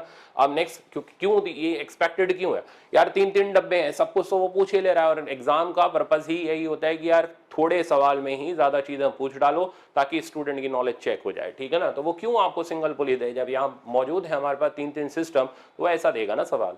नेक्स्ट आगे चलते हैं। अब आता है थिक रोप। अब थिक रोप का कंसेप्ट कई लोग पता नहीं क्यों डरते हैं और फिर वो गाना गाते हैं बहुत हार्ड बहुत हार्ड, तो उसकी जरूरत नहीं है, ठीक है ना। बहुत आसान सा तरीका दे रहा हूं, सुनो। ये जो रस्सी है ना, ये रस्सी भी हमारे लिए डब्बे की तरह ही काम करती है, मोटी रस्सी हमारे लिए डब्बे की तरह ही काम करती है। सबसे पहला काम, इसको तो मैंने घेर लिया पकड़ करके और मैं सिस्टम का एक्सेलरेशन निकालूंगा। बाकी आगे करना ये है, मेरे को पी पॉइंट पर टेंशन निकालनी है, वो मैं अभी सिखाऊंगा आपको। देखो अब सबसे पहले एक्सेलरेशन निकालते हैं। इक्वेशन बन गई 120 इज चलाने वाला, नो वन इज रोकने वाला, is equals to mass into acceleration. 5 5 10 और 2 12, 12 इसका एक्सेलरेशन हो गया। यहां से बेटा ए का वैल्यू आ गया और ये आ गया 10 metre per second square. Now we have to find out रस्सी में यहाँ की टेंशन। रस्सी में जहां की टेंशन निकालनी हो वहां से रस्सी को काट दो, ठीक है ना, और काट करके दो पार्ट में ब्रेक करके डब्बे के साथ अटैच कर दो। अब ध्यान से सुनना, ये जो मैं बोल गया इसका मतलब क्या है। पहला काम, आपको रस्सी में इतना मास लिखना आना चाहिए। ये मास लिखने का तरीका अपना यूनिटरी मेथड होता है, total mass by total length into given length. तो total mass is 2, total length is 1 metre है, ध्यान रखना, यूनिट का ख्याल रखना, और ये मास 2 kg में चल रहा है। अब चलो इधर लिखता हूं 2 kg और 1 मीटर इनटू इतने पोर्शन की लेंथ, वो सेंटीमीटर में पहले मीटर में कन्वर्ट कर लो, 1/4 हो गया। अब आंसर लिखो ½ kg। तो ये पोर्शन ½ kg का हो गया और रिमेनिंग पोर्शन 2 - ½ 2 - ½ किया तो फिर ये हमारे पास आ गया 3/2 kg। अब यहां से रस्सी काटो और दो पार्ट में ब्रेक कर दो। तो जैसे ही आप इसको दो पार्ट में ब्रेक करोगे, देखते चलना, तो ये 5 kg हो गया, के साथ अटैच हो गया, प्लस कितना kg था ये 3/2 यानी 1.5 kg। और सिमिलरली आगे की तरफ ब्लॉक किया विच इज हमारा ½ kg यानी 0.5 kg, प्लस और जो ओरिजिनल ब्लॉक कनेक्टेड था 5 kg का। Force as it is 120 Newton. अब जहां से रस्सी काटी है, यहां से थिक रोप काटी है, अब आप एक आइडियल रोप जोड़ दो। आइडियल रोप मतलब मासलेस रोप। जो इस रस्सी की टेंशन होगी वही इस पी पॉइंट की टेंशन होगी। तो ध्यान रखना, पहले मत बन के काट देना सीधे उसको उठा के, पहले एक्सेलरेशन निकालना, फिर जहां से टेंशन निकालनी वहां से रस्सी को काट दो। थिक रोप भी काफी इंपॉर्टेंट है नीट पॉइंट ऑफ व्यू से, तो छोड़ के बिल्कुल नहीं जाना। थिक रोप के प्रैक्टिस के मैंने आपके 2-3 प्रॉब्लम रखे हैं, ठीक है ना। 2-3 इसलिए क्योंकि आपका हाथ सेट जरूरी है इसके अंदर होना। हाथ सेट नहीं हुआ तो फिर क्या काम का फिर, ठीक है ना। तो आपका हाथ सेट होना जरूरी है, मेरा तो सेट है, ठीक है ना। अब आपको बस खाली प्रैक्टिस करके अपना आज के आज लॉज ऑफ मोशन निपटाना है। अब क्या करने वाले हैं, एक्सेलरेशन तो आ ही चुका है, तो इस वाले सिस्टम से हम टेंशन की वैल्यू निकालते हैं। तो चलाने वाला हो गया टेंशन, रोकने वाला इज नो वन। इक्वेशन बना 5 + 1.5 विच इज 6.5 इंटू एक्सेलरेशन बटा 10, तो टेंशन की वैल्यू आ गई 65 न्यूटन। तो मेरे ख्याल से आराम से आपको थिक रोप का कंसेप्ट समझ आ गया होगा कि थिक रोप के सवाल को हम कैसे लगाते हैं, ठीक है। मैं वापस से रिपीट कर दे रहा हूं, रस्सी पहले काटने मत बैठ जाना, ठीक है ना। पहले एक्सेलरेशन निकालना, फिर रस्सी का काटो, दोनों तरफ का मास निकालो यूनिटरी मेथड से, total mass by total length into given length करके, फिर आप क्या कर सकते हो, टेंशन की वैल्यू निकाल सकते हो। अब आगे चलते हैं। नेक्स्ट है लिफ्ट प्रॉब्लम। हाँ भाई, अब लिफ्ट के जो प्रॉब्लम आते हैं वो इस तरीके के होते हैं जिसके अंदर हमसे रीडिंग ऑफ वेइंग मशीन पूछी जाती है। अब जैसे ये पर्सन वेइंग मशीन के ऊपर खड़ा हुआ है, तो वेइंग मशीन के ऊपर जब ये खड़ा होगा तो इसका वेट नीचे की तरफ लगा और ऊपर की तरफ नॉर्मल लगा।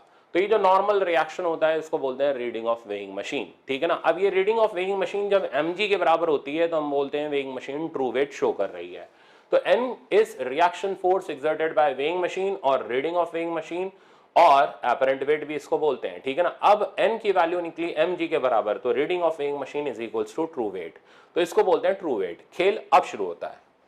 अब 3 केसेस आते हैं, ठीक है ना। पहला केस जब लिफ्ट ऊपर की तरफ एक्सेलरेट कर रही हो, दूसरा केस जब ए नीचे की तरफ डाउनवर्ड डायरेक्शन में, तीसरा केस आपने इसकी रस्सी काट दी, बेचारे को दुनिया से विदा कर दिया, फ्री फॉल करा दिया, ए का वैल्यू जी के बराबर है, और चौथा केस ए की वैल्यू 0 है।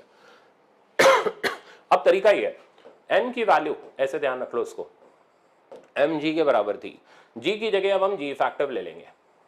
जहां जी इफेक्टिव हो जाएगा net acceleration long by axis, ऐसे याद करो, अगर ए अप है, थम्स अप है, तो जी का वैल्यू भी अप हो जाएगा, यानी इस जी फैक्टर का वैल्यू जी प्लस ए हो जाएगा। तो इस सिचुएशन में reading of weighing machine M G plus ए हो जाएगी। तो ए अप तो जी अप, और जी अप तो जी का वैल्यू हो गया जी प्लस ए, तो नॉर्मल रिएक्शन आ गया एम जी प्लस ए। तो अगर लिफ्ट ऊपर की तरफ एक्सेलरेट कर रही है तो ऐसे में reading of weighing machine increase कर जाएगी, और कितने से इंक्रीज करेगी, that will be M A से इंक्रीज करना, where A is acceleration of lift. Next, अगर ए डाउनवर्ड डायरेक्शन में है तो ए डाउन, तो जी का वैल्यू भी डाउन हो जाएगा, और यहां पर जी इफेक्टिव की वैल्यू जी माइनस ए हो जाएगी। तो अब आप जी इफेक्टिव के कंसेप्ट से इसको दिमाग में रख सकते हो, ध्यान रख सकते हो। अच्छा नेक्स्ट, अब हमने यहां पर क्या किया, लिफ्ट को फ्री फॉल करा दिया। अब फ्री फॉल करा दिया यार, तो जी इफेक्टिव की वैल्यू तो हो गई जी माइनस जी, जी माइनस जी का मतलब हो गया जीरो, जी इफेक्टिव जीरो, इसलिए रीडिंग ऑफ वेइंग मशीन भी जीरो। इसको बोलते हैं वेटलेसनेस, यानी बेचारा वेट मेजर करने लायक ही नहीं रहा, क्योंकि आपने तो उसकी रस्सी उड़ा दी। तो वेटलेसनेस में नॉर्मल रिएक्शन यानी reading of weighing machine zero होता है। अब अगर लिफ्ट का एक्सेलरेशन जीरो है, इसका ये मतलब नहीं है लिफ्ट रेस्ट पर है, लिफ्ट चल रही होगी तो कांस्टेंट वेलोसिटी से चल रही होगी, वो आपको क्वेश्चन में मेंशन्ड होगा। हाँ, रेस्ट पे हो सकती है। तो मान लो लिफ्ट ऊपर जा रही है कांस्टेंट वेलोसिटी से। अब इस सिचुएशन में n की जो वैल्यू होगी वो mg के ही बराबर हो जाएगी, क्योंकि g इफेक्टिव का वैल्यू g हो जाएगा। तो मेरे ख्याल से समझ आ गया होगा कि रीडिंग ऑफ वेइंग मशीन का क्या कंसेप्ट है। अब जो इसमें सवाल बनता है वो ये रहा, ये तैयार कर गए तो लिफ्ट का कंसेप्ट आपका सॉलिड हो गया, ठीक है ना, फिर आपको कोई पछाड़ नहीं सकता। तो एक लिफ्ट है जो ग्राउंड फ्लोर से फर्स्ट फ्लोर की तरफ जा रही है, ठीक है ना। हाँ, तो ग्राउंड से फर्स्ट फ्लोर की तरफ जा रही है और हमें रीडिंग ऑफ वेइंग मशीन के बारे में बताना है। अब कई पहले हम इसमें जो नेगेटिव होते हैं पहले वो चीजें हम क्लियर कर लेते हैं। जो नेगेटिव मार्किंग कई बच्चे करके आते हैं, गलत जो सोच है पहले उसे दूर करें, तब सही चीज दिमाग में आएगी। तो कई बच्चे सोचते हैं लिफ्ट ऊपर जा रही है, लिफ्ट ऊपर जा रही है तो वेइंग मशीन का जो रीडिंग होगा वो बढ़ जाएगा। भाई ऊपर जाने नीचे जाने से नहीं बढ़ रहा, ऊपर एक्सेलरेट करते हुए जा रही है तो बढ़ेगा। ए के डायरेक्शन से मैटर है, ए ऊपर की तरफ है तो रीडिंग बढ़ेगा। अब कहें सर ऊपर जा रही है तो ए भी तो ऊपर ही होगा। अरे भाई ऊपर जा रही है पर रिटार्ड कर रही है, ऊपर जाना मतलब वेलोसिटी का डायरेक्शन अपवर्ड है, ठीक है ना। तो ये जो हम बोलते हैं बॉडी इधर जा रही है तो हम वो वेलोसिटी का डायरेक्शन बोलते हैं, ए का नहीं। ए क्या करता है, उस वेलोसिटी को बढ़ाने या घटाने का काम करता है। अगर बढ़ाएगा तो सेम डायरेक्शन में होगा, कम करेगा तो अपोजिट डायरेक्शन में होगा। तो सेम चीज लिफ्ट के साथ है। लिफ्ट ग्राउंड से फर्स्ट जा रही है, पहले उसने अपनी वेलोसिटी को बढ़ाया। अब वेलोसिटी बढ़ाने के लिए क्या करेगी, एक्सेलरेशन लाएगी ना। वो एक्सेलरेशन कहां की तरफ होगा, सेम डायरेक्शन में होगा। तो वेलोसिटी ऊपर है तो एक्सेलरेशन भी ऊपर होगा। Since A is acting in upward direction, therefore reading of normal reaction is mg + a। तो लिफ्ट ऊपर जा रही है मत बोलना, लिफ्ट का ए अप है, इसलिए नॉर्मल रिएक्शन की वैल्यू वहां पर अप हो गई, बढ़ गई, and that value of normal reaction is mg + a। तो लिफ्ट पहले एक्सेलरेट कर रही है, एक्सेलरेशन ऊपर की तरफ है, इसलिए n की वैल्यू इंक्रीज करी। अब लिफ्ट को रोकना भी तो है, फर्स्ट फ्लोर आ गया भाई, छत तोड़ के ऊपर थोड़ा ना निकल जाएगी, तो लिफ्ट को रुकना भी तो है। तो जा तो ऊपर ही रही है बट ये अपनी वेलोसिटी को डिक्रीज कर रही है, डिक्रीज कर रही है तो ए का डायरेक्शन डाउनवर्ड होगा। ए डाउन होगा तो जी इफेक्टिव की वैल्यू जी माइनस ए हो जाएगी, तो रीडिंग कम हो जाएगी। तो क्या ऑब्जर्वेशन मिला, reading first increases then decreases. अब यहां पहुंच के रुक गई, ए जीरो हो गया। अच्छा, यहां से जब पैसेंजर चढ़ा था तो कूदती हुई लिफ्ट में तो नहीं चढ़ा था, लिफ्ट रेस्ट पे होगी तभी चढ़ा होगा। तो ए का वैल्यू यहां पर जीरो है तो यहां पर एन का वैल्यू mg के बराबर हो गया, यहां पर भी एन का वैल्यू mg के बराबर हो गया। बीच में रीडिंग पहले बढ़ी और फिर कम हो गई। तो क्या ऑब्जर्वेशन रहा, तो ग्राउंड फ्लोर फर्स्ट फ्लोर और इन बिटवीन में दो और चीजें आई। पहले क्या आया, एक्सेलरेशन आया, फिर क्या आया, रिटार्डेशन आया। फर्स्ट फ्लोर पर पहुंच करके ए जीरो, ग्राउंड फ्लोर पर भी ए जीरो। तो ग्राउंड फ्लोर पर बेटा ट्रू वेट, फिर यहां पर इंक्रीज्ड वेट mg + a, और फिर यहां पर डिक्रीज्ड वेट mg - a, और फिर ट्रू वेट। तो ऑब्जर्वेशन रहा true weight, increased weight, decreased weight and again true weight. तो ये ग्राउंड फ्लोर से फर्स्ट फ्लोर जाती हुई लिफ्ट की पूरी कहानी रही। इस पे न्यूमेरिकल जो आता है ये कंसेप्चुअल हो गया, ठीक है ना, क्योंकि ये पूछा जाता है कंसेप्चुअल बना करके, इसलिए मैंने पहले आपका कंसेप्ट क्लियर कर दिया। अब आप न्यूमेरिकल में मेरे साथ चलोगे तो दिक्कत ही नहीं आएगी। देखो क्या दिया, ग्राफ दे दिया भाई, ठीक है ना। अब ग्राफ क्या दे दिया, person of mass 50 kg is standing on weighing machine kept in lift which is going up. अब ये क्लियर है कि लिफ्ट ऊपर जा रही है, यानी वेलोसिटी का डायरेक्शन अपवर्ड है। अब आगे सुनो, calculate n1 n2 n3, find out n1 is to n2 is to n3। तो कुछ तो मैंने छोड़ा नहीं, n1 n2 n3 भी पूछ डाला, उनका रेशियो भी पूछ डाला। अब सुनो, यहां से यहां स्लोप, अच्छा इस vt ग्राफ का स्लोप आपको एक्सेलरेशन रिटार्डेशन देगा।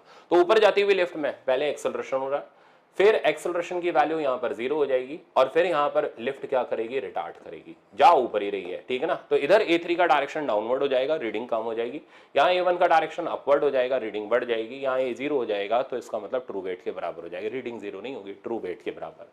तो अगर आपको यहां N1 निकालना है तो पहले आपको A1 की वैल्यू निकालनी पड़ेगी। एक्सेलरेशन VT ग्राफ से कैसे निकलता है, उसके स्लोप से। स्लोप कैसे निकालोगे, tan थीटा से।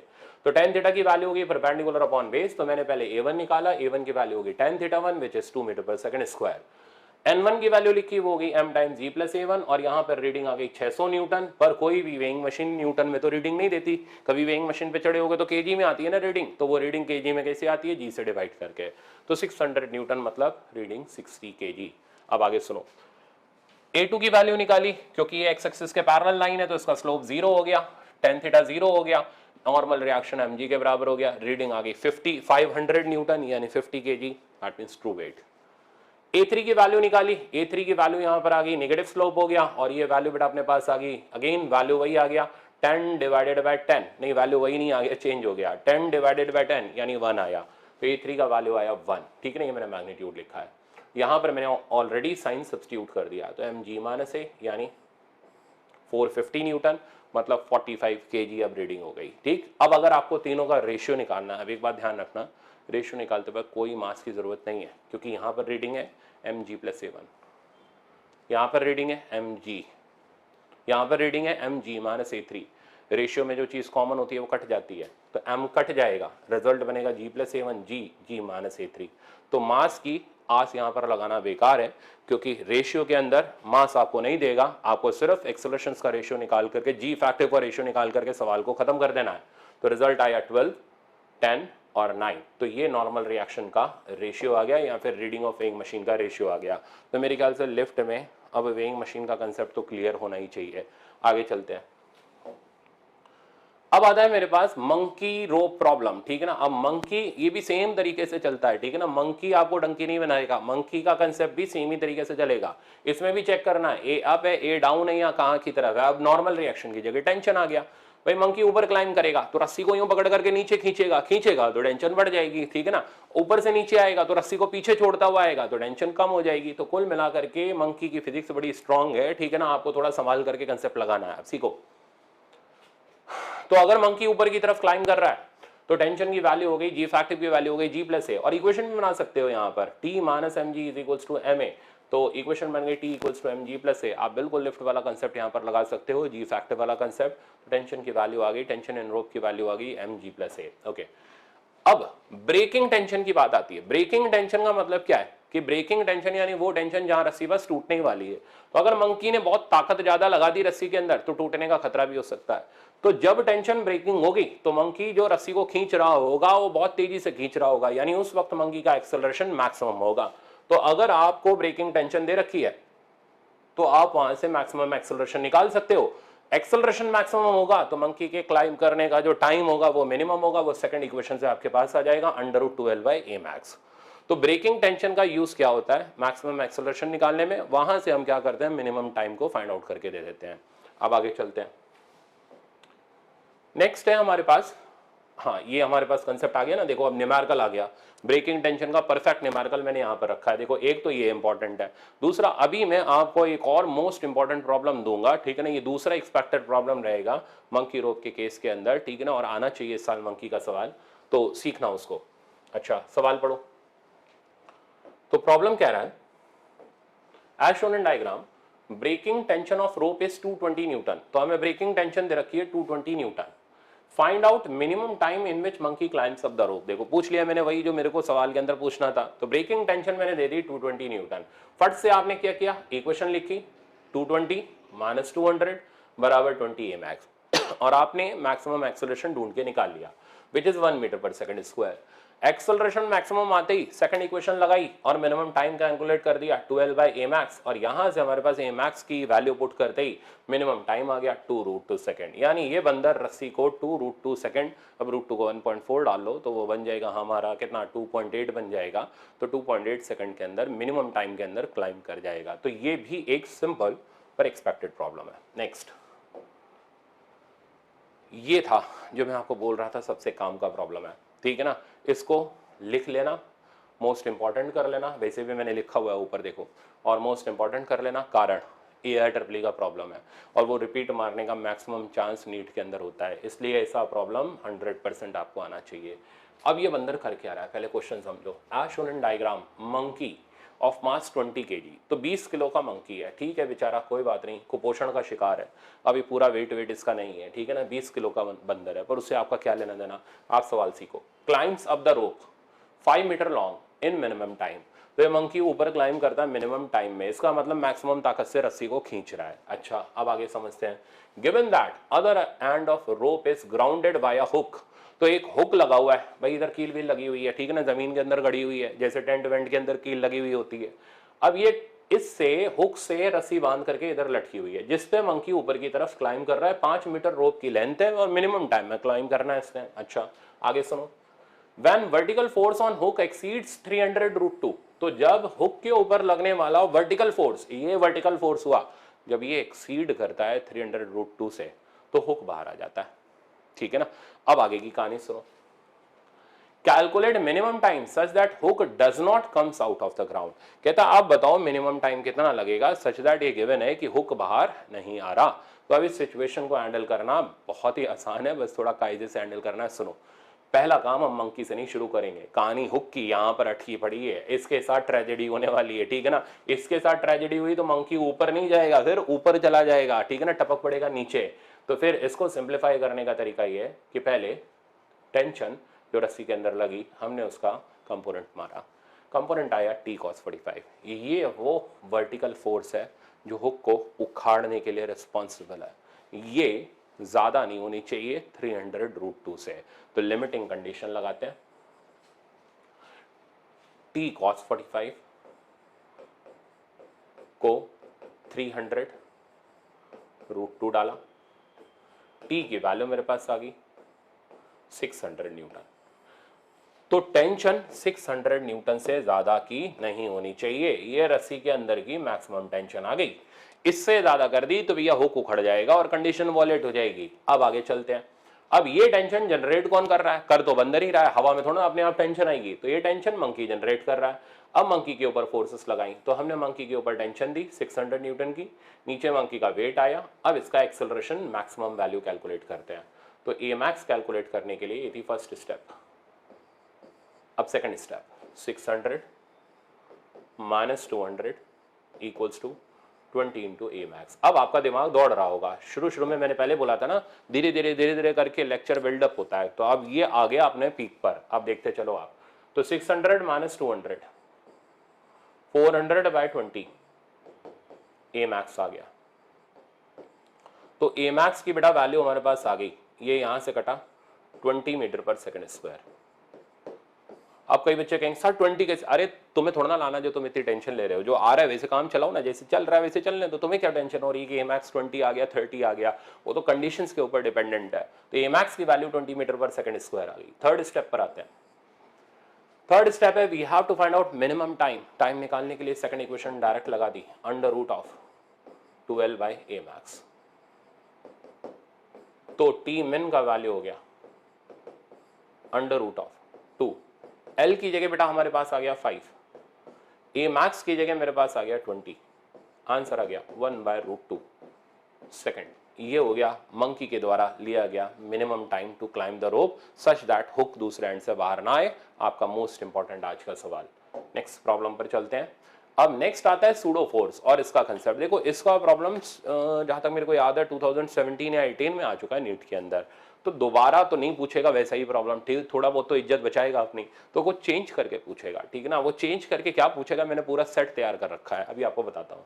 सूडो फोर्स, सूडो फोर्स कब लगती है? देखो सूडो फोर्स आपका सीखना इसलिए भी जरूरी है, मैंने इसका लेक्चर भी डाला हुआ है यूट्यूब पे, तो अभी तो मैं बता रहा हूँ प्रिसाइसली, जिनको डिटेल से पढ़ना है, नहीं पहली बार सूडो फोर्स पढ़ रहे हैं वो लेक्चर देख सकते हो, ठीक। अच्छा, सूडो फोर्स आपको इसलिए सीखना जरूरी है क्योंकि आगे आने वाली पूरी फिजिक्स मैं सूडो से ही करता हूँ, ठीक है ना। जैसे सर्कुलर मोशन आप लोग सेंट्रीपिटल से करते हो, मेरे पास और कुछ नहीं, जाके एक्सिस पे बैठ जाओ, ठीक है ना। तो मेरा हर सवाल जा करके एक्सेलरेटिंग फ्रेम में बैठ करके होता है, बड़ा मजेदार खेल होता है, ठीक है ना, चीज़ें बड़ी आसान हो जाती हैं। तो ये भी वो कंसेप्ट है जो आपका सीखना जरूरी है, इसलिए आपका करंट इलेक्ट्रिसिटी के बाद मैंने लॉज ऑफ मोशन रखा, क्योंकि ये सीक्वेंस मैंने ऐसा बनाया है कि आपको मेरे साथ आगे चलने में दिक्कत नहीं आएगी, ठीक है ना।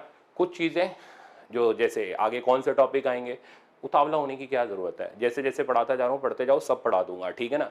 बट आगे का मत सोचो, ये जो है ना तपस्या है, अपने आप को कंट्रोल करना सीखो, ठीक है ना। तो ये इसलिए मैं आपको टॉपिक नहीं देने को दे देता, बट ये टॉपिक इसलिए नहीं दिए जा रहे कि आप अपने आप को कंट्रोल करो और आपका जो उस दिन का टारगेट है वो पूरा करो, आगे फ्यूचर टेंस में मत जाओ, जो चल रहा है पहले उस पर ध्यान दो।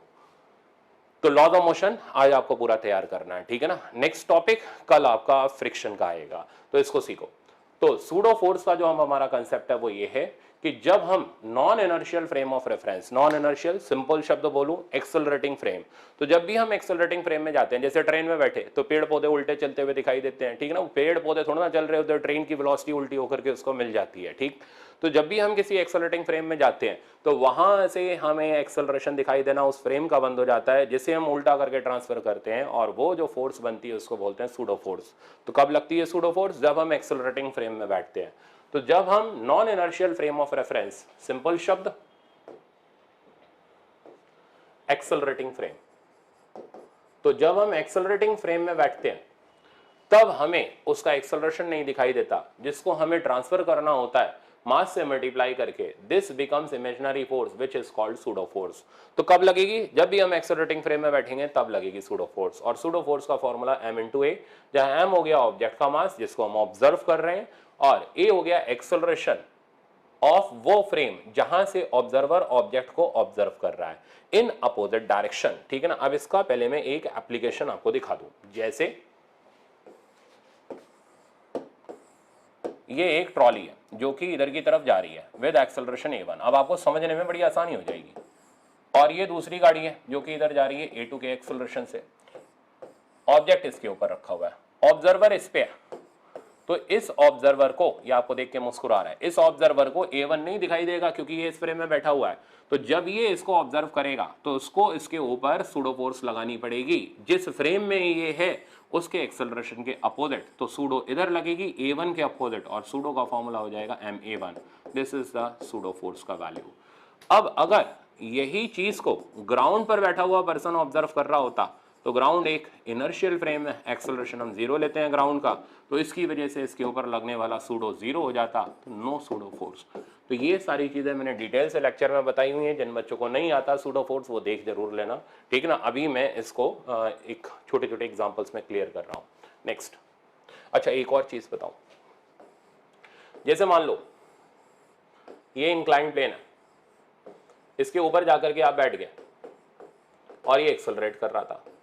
अब आप इसको देख रहे हो, तो क्योंकि आप एक्सेलरेटिंग फ्रेम में हो और सेम फ्रेम में हो, तो सेम फ्रेम में भी होने से सूडो फोर्स लगेगी, बस एक्सेलरेशन के अपोजिट डायरेक्शन में। तो m की सूडो फोर्स एक्सेलरेशन के अपोजिट डायरेक्शन में लगी। तो सूडो तब लगती है जब हम एक्सेलरेटिंग फ्रेम में होते हैं, और जो एक्सेलरेटिंग फ्रेम में हम होते हैं उसके एक्सेलरेशन के अपोजिट डायरेक्शन में लगती है। मास इनटू एक्सेलरेशन उसका फॉर्मूला होता है। नेक्स्ट है, अब देखो इसमें आते हैं कुछ छोटे छोटे प्रॉब्लम जो कि हमारे सूडो के कंसेप्ट को क्लियर कर देंगे। कहता है ये ट्रॉली एक्सेलरेट कर रही है, इस मास का इक्विलिब्रियम में एंगल बता दो। सबसे पहले क्या किया, अब अगर हमें क्योंकि मास को ऑब्जर्व करना है तो हम ग्राउंड से क्यों देखें, ग्राउंड से देखेंगे पागल हो जाएंगे। ट्रॉली भी चलती हुई दिखेगी, मास भी चलता हुआ दिखेगा, हमारा दिमाग डाइवर्ट हो जाएगा, तो कंसंट्रेशन डिस्ट्रैक्ट होगी। तो फिर जाकर के हम सबसे पहले ट्रॉली के अंदर बैठ जाते हैं। तो बैठ जाओ ट्रॉली के अंदर, क्योंकि एक्सेलरेटिंग फ्रेम में बैठे हो तो सूडो लगा अपोजिट डायरेक्शन में। अब ये सूडो क्या करेगा, इस मास को इधर की तरफ खींचेगा, मास इधर की तरफ गया तो ये अब हमें इस तरीके से टेढ़ा दिखाई देगा, टिल्टेड दिखाई देगा, ठीक है ना। जब ये टिल्टेड दिखाई देगा अब हम फोर्सेस को बैलेंस करेंगे। बैलेंसिंग के लिए मैंने सारी फोर्सेस लगाई, एम इधर आ गया, एम नीचे आ गया, रस्सी में टेंशन आ गया। अब हमें क्या करना है, कंपोनेंट करके सिंप्लीफाई कर लेना है। टेंशन का एंगल वर्टिकल से हमें पता है, तो ये एंगल थीटा नॉट हो गया जो कि मैंने इधर दिखाया हुआ है। तो टेंशन का ऊपर की तरफ कंपोनेंट आ गया टी कॉस थीटा नॉट, इधर की तरफ आ गया T sine theta nought. Balance मारा, टी साइन थीटा नॉट का वैल्यू एम ए और टी कॉस थीटा नॉट का वैल्यू एम जी। डिवाइड मारा, मेरे पास एक एंगल आ गया, मेरे पास इक्विलिब्रियम का tan theta nought equals to a by g. Next हमारे पास अब यही एग्जांपल इसी तरीके से मैंने प्रेजेंट किया है। कहता है यहाँ पर ये इक्विलिब्रियम में 30 डिग्री पर है, तो एक्सेलरेशन बता दो। तो अब ये तो सीधे फॉर्मूला बेस्ड हो गया, जो आपने सीखा डायरेक्ट उड़ा दो। तो tan थीटा नॉट कितना था, a बाई जी। थीटा की जगह हमने डाला 30 डिग्री, यहाँ से a की वैल्यू आ गई g/√3। तो मेरे ख्याल से इतना आराम से समझ आ गया होगा। अब आगे चलते हैं। अब जैसे अभी भी आपको मैंने ये पुली और मास सिस्टम सिखाया था, ठीक है ना। अब उसी का एप्लीकेशन बना करके मैंने यहाँ पर दिया है एक्सेलरेटिंग फ्रेम के अंदर। तो जरा आ जाओ, क्या क्या वैल्यूज थी। एक्सेलरेशन जो था इनका उस एक्सेलरेशन का वैल्यू था m2 minus m1 into g divided by m1 plus m2। रस्सी की टेंशन थी 2m1 m2 ji divided by m1 plus m2। अब ये चीज लिफ्ट के अंदर चली गई और लिफ्ट ऊपर की तरफ एक्सेलरेट करा दी मैंने। अब अगर आप ऑब्जर्व करोगे ना इन मासेस को, तो जो एक्सेलरेशन आप देखोगे उसको बोलेंगे रिलेटिव एक्सेलरेशन, क्योंकि आप फ्रेम में बैठ करके देख रहे हो, आपको ये नहीं दिखेगा। अब आपको इन दोनों के ऊपर सूडो लगाना पड़ेगा, नीचे की तरफ लगेगा, ए के अपोजिट डायरेक्शन में लगेगा। सिमिलरली इस पे भी सूडो इधर लगेगा m1a, mg साथ में इधर लगेगा, साथ में m2g इधर लगेगा। टेंशन इधर आ गई एज वेल एज टेंशन इधर आ गई। सॉल्व करोगे, एक लाइन में रिजल्ट निकालना है ए रिलेटिव का, तो मैं बताता हूं कैसे निकलता है। इस ए रिलेटिव को बोलते हैं acceleration of block with respect to lift, क्योंकि हम लिफ्ट से बैठ करके उसको देख रहे हैं। फॉर्मूला यही रखो, बस इसके अंदर जी को चेंज करके जी इफेक्टिव कर दो, आपका काम एक लाइन के अंदर चल जाएगा। तो ए रिलेटिव की वैल्यू आपके पास आ जाएगी m2 माइनस m1 बाय में m1 plus m2 into ji effective, and g effective का वैल्यू इज जी प्लस ए।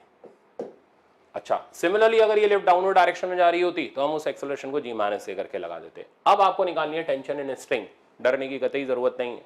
जो टेंशन आपने ग्राउंड से निकाली थी वही लिखो, अब बस जी की जगह जी इफेक्टिव लगा दो, दैट मींस जी प्लस ए। हो गया सूडो का काम तमाम। Acceleration of block with respect to ground, ये बड़ा इंपॉर्टेंट है भाई। अब जब आप ग्राउंड से देखोगे तो आपको खाली ए रिलेटिव नहीं ए भी दिखाई देगा। आप ट्रेन में से उतर करके ग्राउंड पर आ गए और अब आप ट्रेन को जाते हुए देख रहे हो और पर्सन भी उसके अंदर चल रहा है, तो पर्सन के पास दो वेलोसिटी होंगी, ट्रेन की तो होगी साथ में उसकी खुद की वेलोसिटी भी होगी। सेम सीन यहां पर है।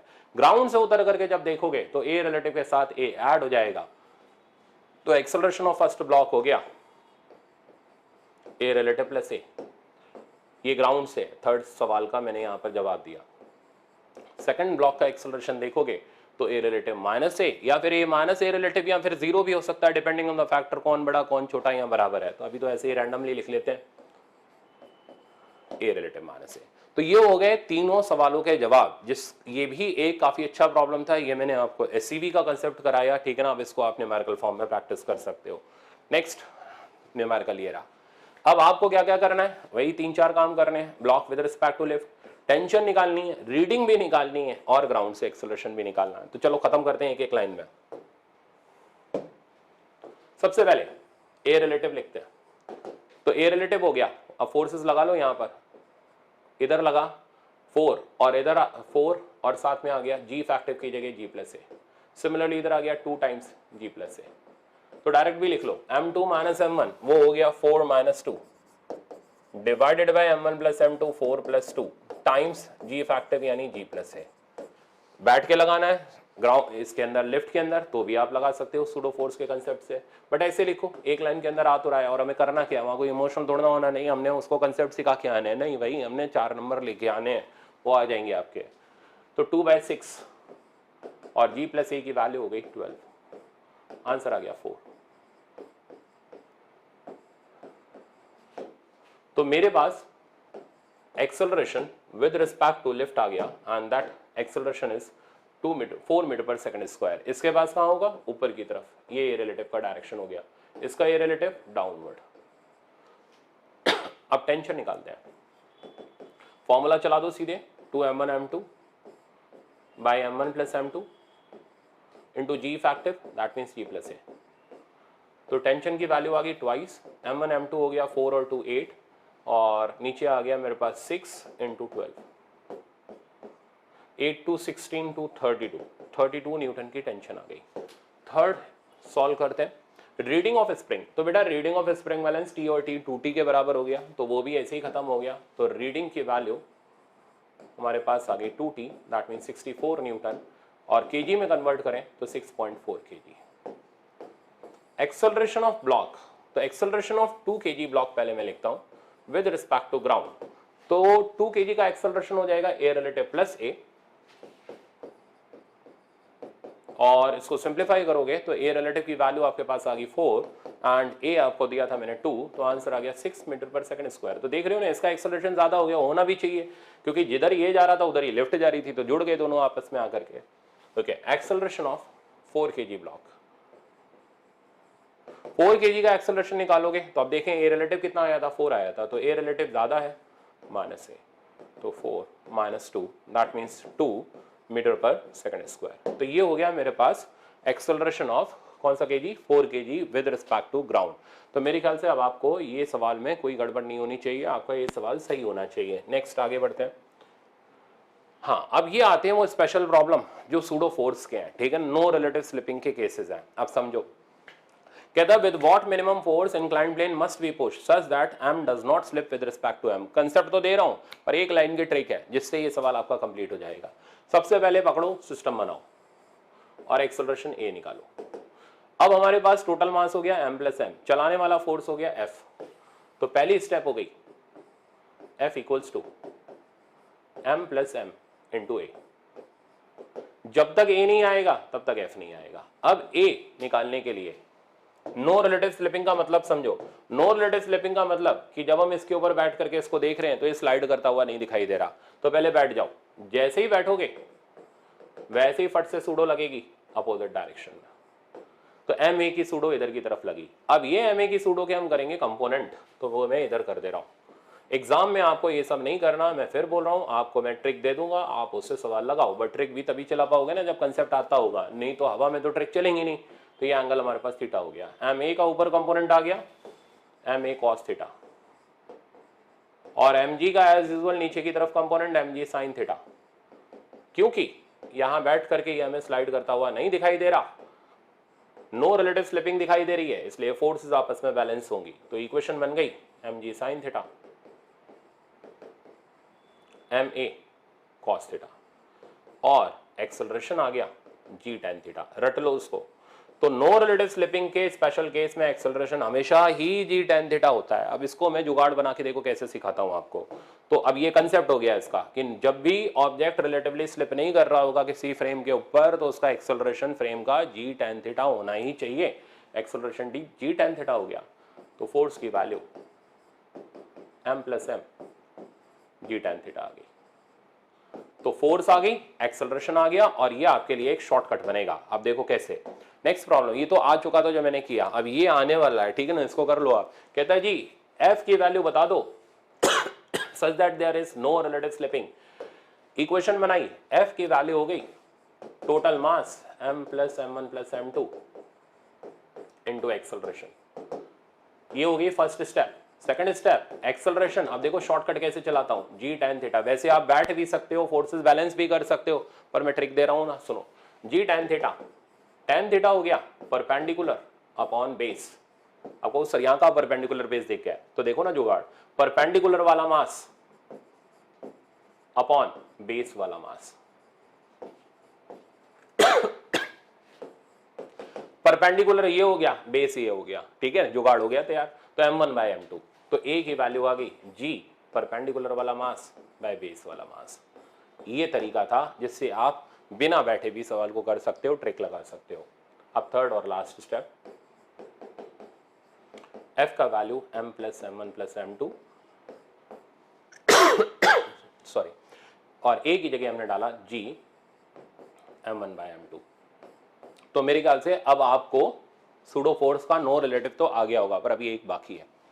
इसको देखो, ये भी बहुत अच्छा प्रॉब्लम है, एससीवी का प्रॉब्लम है और पूछा ही पूछा जाता है, ठीक है ना। अब नीट वाले ने पहला पूछा जो मैंने अभी आपको प्रॉब्लम कराया था, अब ये दो बचे हुए हैं। हो सकता है उसका मन कर गया तो इन दोनों में से कुछ पूछ ले आपसे, पर अब आप 4 नंबर ला सकते हो। इसमें क्या पूछ रहा है, कहता है m0 की वैल्यू बता दो such that there is no relative slipping.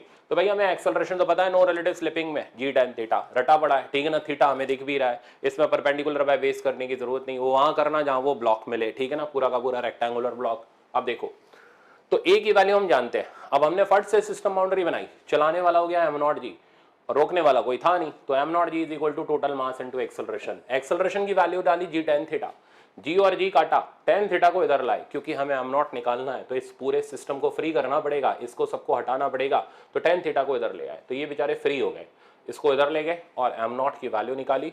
ये रिजल्ट भी काफी इंपॉर्टेंट रिजल्ट है, ठीक ना, और ये भी एक काफी इंपॉर्टेंट प्रॉब्लम है। इस तरीके का प्रॉब्लम ज्यादातर बच्चे छोड़ के आते हैं, क्योंकि आता नहीं। अब करके आना, छोड़ के तो बिल्कुल मत आना।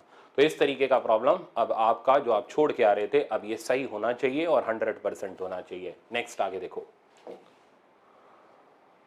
अब आता है टॉपिक स्प्रिंग का। अब स्प्रिंग के टॉपिक को स्टडी करने के लिए स्प्रिंग फोर्सेस के बारे में थोड़ा बहुत पता होना चाहिए, इसलिए मैंने डायग्राम बनाया हुआ है। देखो ये स्प्रिंग अपनी यहाँ रिलैक्स स्टेट में है, ये वेट टांगते ही स्प्रिंग थोड़ी सी खिंच गई, और स्प्रिंग फोर्स का फॉर्मूला होता है kx, जहाँ k होता है स्टिफनेस या स्प्रिंग कांस्टेंट।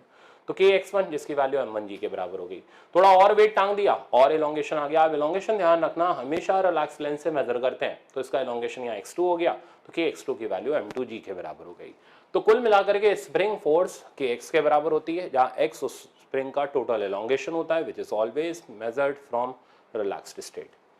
अच्छा, अब प्रॉब्लम देखो। तो अब आते हैं स्प्रिंग के इस क्वेश्चन पर। देखो अब स्प्रिंग के क्वेश्चन के अंदर बिल्कुल डरने की जरूरत नहीं है, सिंपल सा तरीका, हमारा सिस्टम बाउंड्री ही हम लगाने जा रहे हैं। स्प्रिंग में ये कोई जरूरी नहीं है दोनों डब्बे साथ साथ चले, भाई रस्सी नहीं है ना, इन्होंने कुछ ऐसा कह रखा है कि जन्मों के साथ ही हम साथ साथ हैं, तो ये अलग अलग भी चल सकते हैं, ठीक ना। पहले ये अच्छी तरह सुन लो, सेम तरीके से भी चल सकते हैं, वो डिपेंड करता है इनका एलोंगेशन कितना है, कैसा है। तो ये सारी बातें अब एक ही सवाल के अंदर हम कैसे इसको इनकॉर्पोरेट करें वो सुनो। सबसे पहले हमें नहीं पता ये सेम चल रहे हैं अलग चल रहे हैं, हम अलग एक्सेलरेशन लेते हुए चलेंगे। अगर ये सेम चल रहे होंगे तो बराबर आ जाएगा, अलग चल रहे होंगे तो वैसे आ जाएगा। दूसरी चीज, अब स्प्रिंग में हमें ये नहीं पता कि इलोंगेशन होगा कंप्रेशन होगा, जो मर्जी मान लो मैंने इसमें ले लिया स्प्रिंग इलोंगेटेड है, तो स्प्रिंग फोर्स अंदर की तरफ लगी kx, यहां से इधर की तरफ लगी kx, फटाफट से बिना देर किए बनाओ सिस्टम बाउंड्री, kx कटा, चलाने वाला माइनस रोकने वाला बराबर मास इनटू एक्सेलरेशन। अब दोनों ही फोर्सेस एक्सेलरेशन के डायरेक्शन में है, तो दोनों चलाने वाला हो गया 10 + 5, मास इनटू एक्सेलरेशन करेंगे। अब क्योंकि मास अलग है एक्सेलरेशन अलग है, तो ये हम ma नहीं लिख सकते, अब m1a1 + m2a2 हमें लिखना पड़ेगा। तो इसका मास इनटू एक्सेलरेशन हो गया 4, इसका मास इनटू एक्सेलरेशन हो गया 3a2, और बेटा आंसर हमारे पास आ गया 11/4 = 8, 11/4 नहीं सॉरी 11/3 मीटर/सेकंड स्क्वायर, ये आया मेरे पास a2 का वैल्यू। अब चलो फटाफट से हम kx कैलकुलेट करते हैं। kx कैलकुलेट करने के लिए किसी भी एक डब्बे को ले लो। अच्छा ये कोई गारंटी नहीं थी, जैसा मैंने बोला था कि ये कोई पक्का नहीं है कि इलोंगेशन ही हो सकता है कंप्रेशन हो। तो अगर हम kx कैलकुलेट करें और आंसर नेगेटिव आ जाए, तो इस बात का मतलब हमने जो चीज ले रखी है उसके अपोजिट रिजल्ट हमें यहाँ लेते हुए चलना है। तो सिंप्लीफाई करते हैं इसको, तो 10 - kx = ट्वाइस ऑफ a1 हो गया 2, तो kx की वैल्यू बेटा हमारे पास आ गई 6, पॉजिटिव आया, विच इंडिकेट्स दैट कि हाँ भाई इलोंगेशन ही था स्प्रिंग के अंदर, और कितना था वो निकाल लो। तो 6/k का वैल्यू 100, ये आ गया हमारा मीटर में, सेंटीमीटर में लिखो तो 6 सेंटीमीटर हो गया। तो मेरे ख्याल से सवाल आसानी से आ गया होगा। अब देखो cutting of spring, cutting of string, तो कटिंग ऑफ स्ट्रिंग का सवाल एक लाइन में खत्म करना सिखाता हूं। देखो कटिंग ऑफ स्ट्रिंग करना है, पहले ये चीजें बैलेंस्ड है, सिस्टम इक्विलिब्रियम में, फोर्सेस बैलेंस करो, लगाना शुरू करो नीचे से फोर्स mg, ऊपर की तरफ टेंशन आ गया mg के बराबर, और इधर साइड टेंशन आ गई। अच्छा ये टेंशन कैसे mg के बराबर, दोनों फोर्सेस आपस में बैलेंस है। तो ये जो मैं सिखा रहा हूँ, अगर ऐसा सवाल मिला, क्योंकि ऑलरेडी आ चुका है इस टाइप का सवाल, तो आपको अटकना नहीं है, उड़ा के चले आना सवाल को। तो टेंशन की जगह यहाँ पर mg आ गया, उड़ा के आना, उड़ के मत आना। तो इधर साइड पर 3mg लग गया, स्प्रिंग का फोर्स हमने kx लगाया, kx की वैल्यू इन दोनों के सम के बराबर होगी 4mg। अब कंसेप्ट ये होता है, जब हम रस्सी को काटते हैं तो जैसे ही स्ट्रिंग को कट करते हैं स्ट्रिंग की टेंशन गायब हो जाती है। अब ये चीज यहां से जब गायब होगी तो जरा चेक करना, बचेगा क्या 3mg, ऊपर बचेगा स्प्रिंग का फोर्स कितना 4mg। स्प्रिंग का फोर्स क्यों चेंज नहीं हुआ, क्योंकि इसको चेंज होने में टाइम चाहिए। हम बात कर रहे हैं at the cutting of string क्या इंस्टेंटेनियस एक्सेलरेशन होगा, तो kx एज इट इज रहा 4mg, नीचे mg रहा। आप चेक करो इसकी नेट फोर्स, इसकी नेट फोर्स हो गई 4mg - 3mg, और वो उतनी ही है mg के बराबर जो हमने यहां रस्सी काटी थी, ठीक है ना। तो ये रस्सी काटने पर जो टेंशन होती है वही नेट फोर्स बन जाती है। पहले ये शॉर्टकट रिजल्ट याद कर लो। तो जब भी बहुत सारी स्ट्रिंग हो तो जहां की रस्सी काटोगे वहां की टेंशन नेट फोर्स बन जाएगी। एक्सेलरेशन निकालना है ना, तो नेट फोर्स बाय m करो। नेट फोर्स कितनी हो गई, सीधे सीधे लिखो, तो mg, मास कितना हो गया 3m, आंसर कितना मिला g/3। इसकी नेट फोर्स वैसे तो दिख ही रही है, झांकने की भी जरूरत नहीं है, mg के ही बराबर है, तो एक्सेलरेशन आ गया mg / m यानी g के बराबर। तो हो गया आपका कटिंग ऑफ स्ट्रिंग का सवाल तैयार। एक बार फिर से रिवाइज कर लो, रस्सी काटेंगे तो जो टेंशन होगी वही नेट फोर्स बनेगी डिवाइडेड बाय मास, तो एक्सेलरेशन आ जाएगा। अब आगे चलते हैं, ये आता है आसान सा टॉपिक, ये मैंने इसलिए रख लिया कि इसमें बहुत नीट का फेवरेट था किसी जमाने में, अब बेचारों ने पता नहीं देना बंद कर दिया इस सवाल को। तो कोई बात नहीं, हमारी जिम्मेदारी है कि कुछ ऐसे छुपे हुए कंसेप्ट हम लोग सीख के चलें कि बाई चांस आ जाए तो लगा दें हम। और इसका भी सवाल 3 का 4 नंबर का। तो लामी थ्योरम ये कहती है 3 फोर्सेस एक पॉइंट को इक्विलिब्रियम में लाती हैं।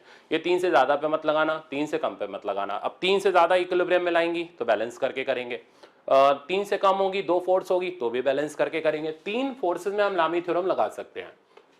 और ये लगती है ऐसे कि F by sine theta, F हो गया फोर्स और थीटा हो गया उसके अपोजिट एंगल। अपोजिट मतलब बाकी दो फोर्सेस के बीच का एंगल। तो F1 divided by sine alpha, similarly F2 divided by sine beta, F3 divided by sine gamma, तीनों रेशियो आपस में बराबर होंगे।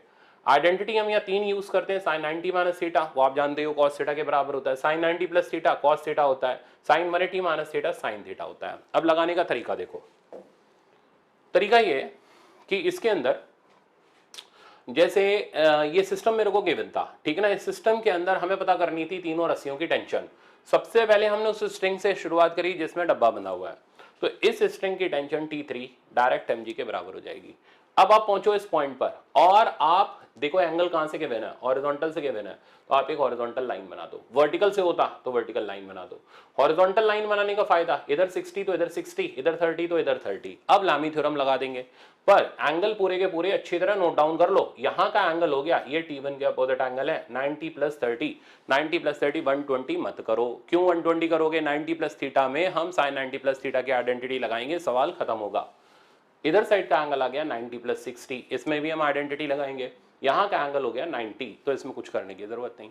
तो अब हमने सिंप्लीफाई किया, T1 upon sine 90 plus 30, T2 upon sine 90 plus 60 और T3 अपॉन साइन 90।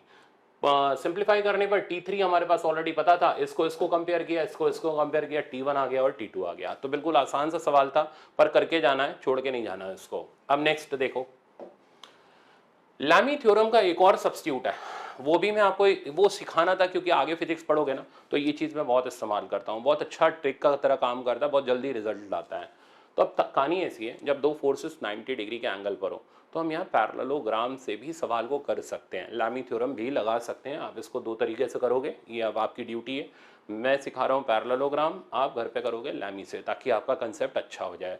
फिर मैंने सवाल तो रखे हैं खूब सारे प्रैक्टिस के लिए, उसके अंदर आपको लामी थ्योरम मिल जाएगा। तो ये सवाल रखने का एम क्या है? एम एक ही है कि इस टाइम पर आपको अपना टाइम वेस्ट नहीं करना, आपको इधर उधर भटकने की जरूरत नहीं है, ठीक है ना। सिलेक्टिव प्रॉब्लम करो, उतने ही करने हैं सिलेक्शन के लिए। फालतू की हमें इतनी मोटी मोटी किताबें पढ़ने की अब जरूरत है नहीं, टाइम भी तो कहाँ बचा। तो इसलिए सिलेक्ट कर करके दे रहा हूँ भाई, इतना कर लो सिलेक्ट हो जाओगे। फालतू कुछ करने की जरूरत नहीं, बस प्रीवियस ईयर क्वेश्चन लगाओ और जितने दे रहा हूँ मोर देन एनफ है, 100% सिलेक्शन है। अब देखो आगे, तो अब किस तरीके से हम इसके अंदर चलेंगे, मैं इसको पूरा हटा रहा हूं, फिर मैं आपको सिंपल तरीके से सिखा रहा हूं, देखना। सबसे पहले ये जो रस्सी है जिसके अंदर डब्बा टंगा हुआ है, इस रस्सी का टेंशन हमें डायरेक्ट पता चल गया, ये टेंशन हमारा mg के बराबर हो गया। अब हमारा काम T1 और T2 के फोर्सेस को कैलकुलेट करना है। अब क्योंकि ये इक्विलिब्रियम में है, तो इक्विलिब्रियम में है तो सारी फोर्सेस आपस में बैलेंस होती हैं। तो हम ये कह सकते हैं, ध्यान से सुनना, कि T2 और T3 का जो रिजल्टेंट होगा उसके अपोजिट T1 एक्ट कर रहा है, तभी तो ये इन दोनों के रिजल्टेंट को कैंसिल कर रहा है और नेट फोर्स को 0 बना रहा है। रिजल्टेंट पैरेललोग्राम से निकलता है, तो मैं यहां पर पैरेललोग्राम यूज करता हूं उस जगह पर जहां दो फोर्सेस के बीच का एंगल 90 डिग्री हो। अब देखना कैसे। तो मैंने T2 बनाया, इधर T3 लगाया, which is equals to mg, दोनों के बीच का एंगल 90 है। अब मैंने फटाफट से एक पैरेललोग्राम बनाया। पैरेललोग्राम का बीच वाला डायगोनल रिजल्टेंट है, हमें रिजल्टेंट नहीं चाहिए, हमें T1 रिप्रेजेंट करना है जो कि रिजल्टेंट के अपोजिट है। रिजल्टेंट इधर है तो T1 इधर है, ये T1 हो गया। अब बने दो राइट एंगल ट्रायंगल, इनमें से हम वाला ट्रायंगल सॉल्व करेंगे जहां का हमें एंगल पता होगा। एंगल हमें हॉरिजॉन्टल से पता है तो हम ये वाला ट्रायंगल सिंप्लीफाई करेंगे। 45, ये T1 था, ओके। अब ये mg है तो बेटा इधर भी हमारे पास T3 which is equals to mg आ गया। किसी भी राइट एंगल ट्रायंगल को सॉल्व करने के लिए सिर्फ दो चीज की जरूरत होती है, साइड और एंगल आपको गिवन है, तो आप T2 बड़े आराम से निकाल सकते हो। कैसे निकालोगे? कॉस थीटा की आइडेंटिटी लगा के। आप T1 बड़े आराम से निकाल सकते हो साइन थीटा की आइडेंटिटी लगा के। तो लामी थ्योरम की भी अब जरूरत नहीं है, पर मैंने बताया, पर लामी थ्योरम को ही उड़ा दिया, ठीक है ना। अब आप मेरे तरीके से करो, तो sine 45 equals to mg by T1, और T1 की वैल्यू आ गई mg √2। अच्छा ये ध्यान रखना, अब कई बच्चे कहेंगे कि सर हम तो बैलेंस करके, अरे मैं छोटा एम लेके नहीं चल रहा, मैं इसको इसलिए सिखा रहा हूँ क्योंकि आगे आने वाले बड़े कंसेप्ट से पहले की हम ये तैयारी कर रहे हैं, तो इसलिए ज़्यादा खुश होने की ज़रूरत नहीं। नहीं सर हम कंपोनेंट से कर लेंगे, वो सब कर लेंगे। तो भाई जब ये 90 डिग्री की ज़रूरत पड़ेगी, जब मैं आपको सिखाऊंगा Coulomb's law, thread charge system, वहाँ उड़ाऊंगा इस कंसेप्ट से, ठीक है ना, और बहुत सारी चीज़ों में मेरे को 90 की ज़रूरत पड़ेगी, तो ये उसके पहले की तैयारी है। इसलिए छोटी छोटी चीज़ों में इन्वॉल्व मत होना कि सर वो कंपोनेंट्स हम आसानी से कर लेंगे, यहाँ तो सब कर लेंगे, बट जहाँ टाइम आएगा वहाँ नहीं कर पाओगे। इसलिए ये सारी चीज़ें अभी से सिखा रहा हूँ ताकि आगे आप वेल प्रिपेयर्ड रहो। तो T1 आ गया इतना, अब T2 की बारी। cos 45 लगाओ। cos 45, अच्छा cos 45 क्यों लगाएं, हम सीधे सीधे sin 45 हमने लगाया, T1 निकाल लिया, tan 45 लगाते हैं तो T2 आ जाएगा, क्योंकि परपेंडिकुलर और बेस का रिलेशन बन जाएगा।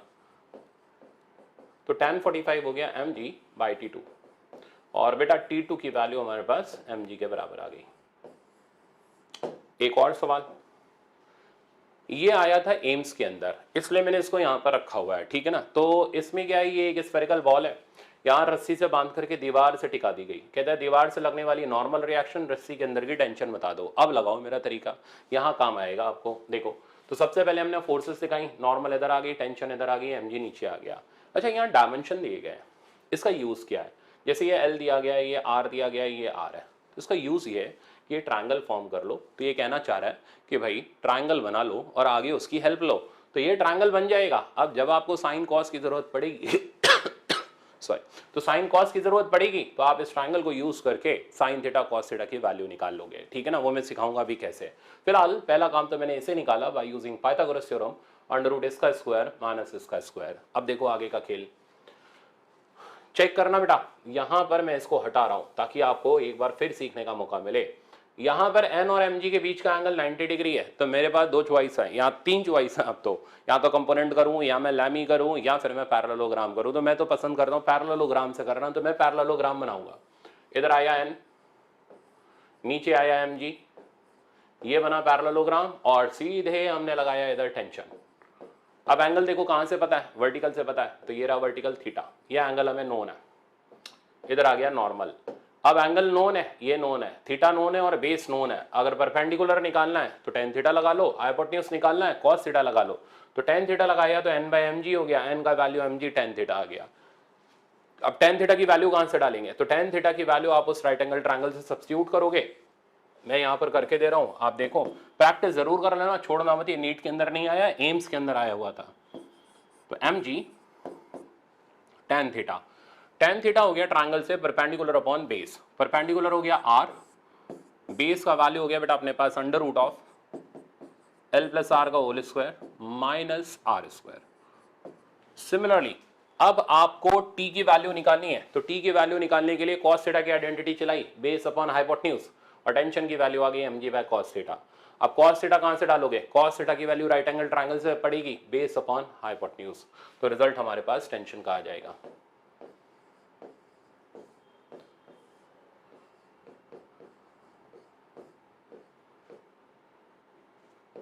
और डिवाइडेड बाय, और ऊपर आ गया मेरे पास L + r।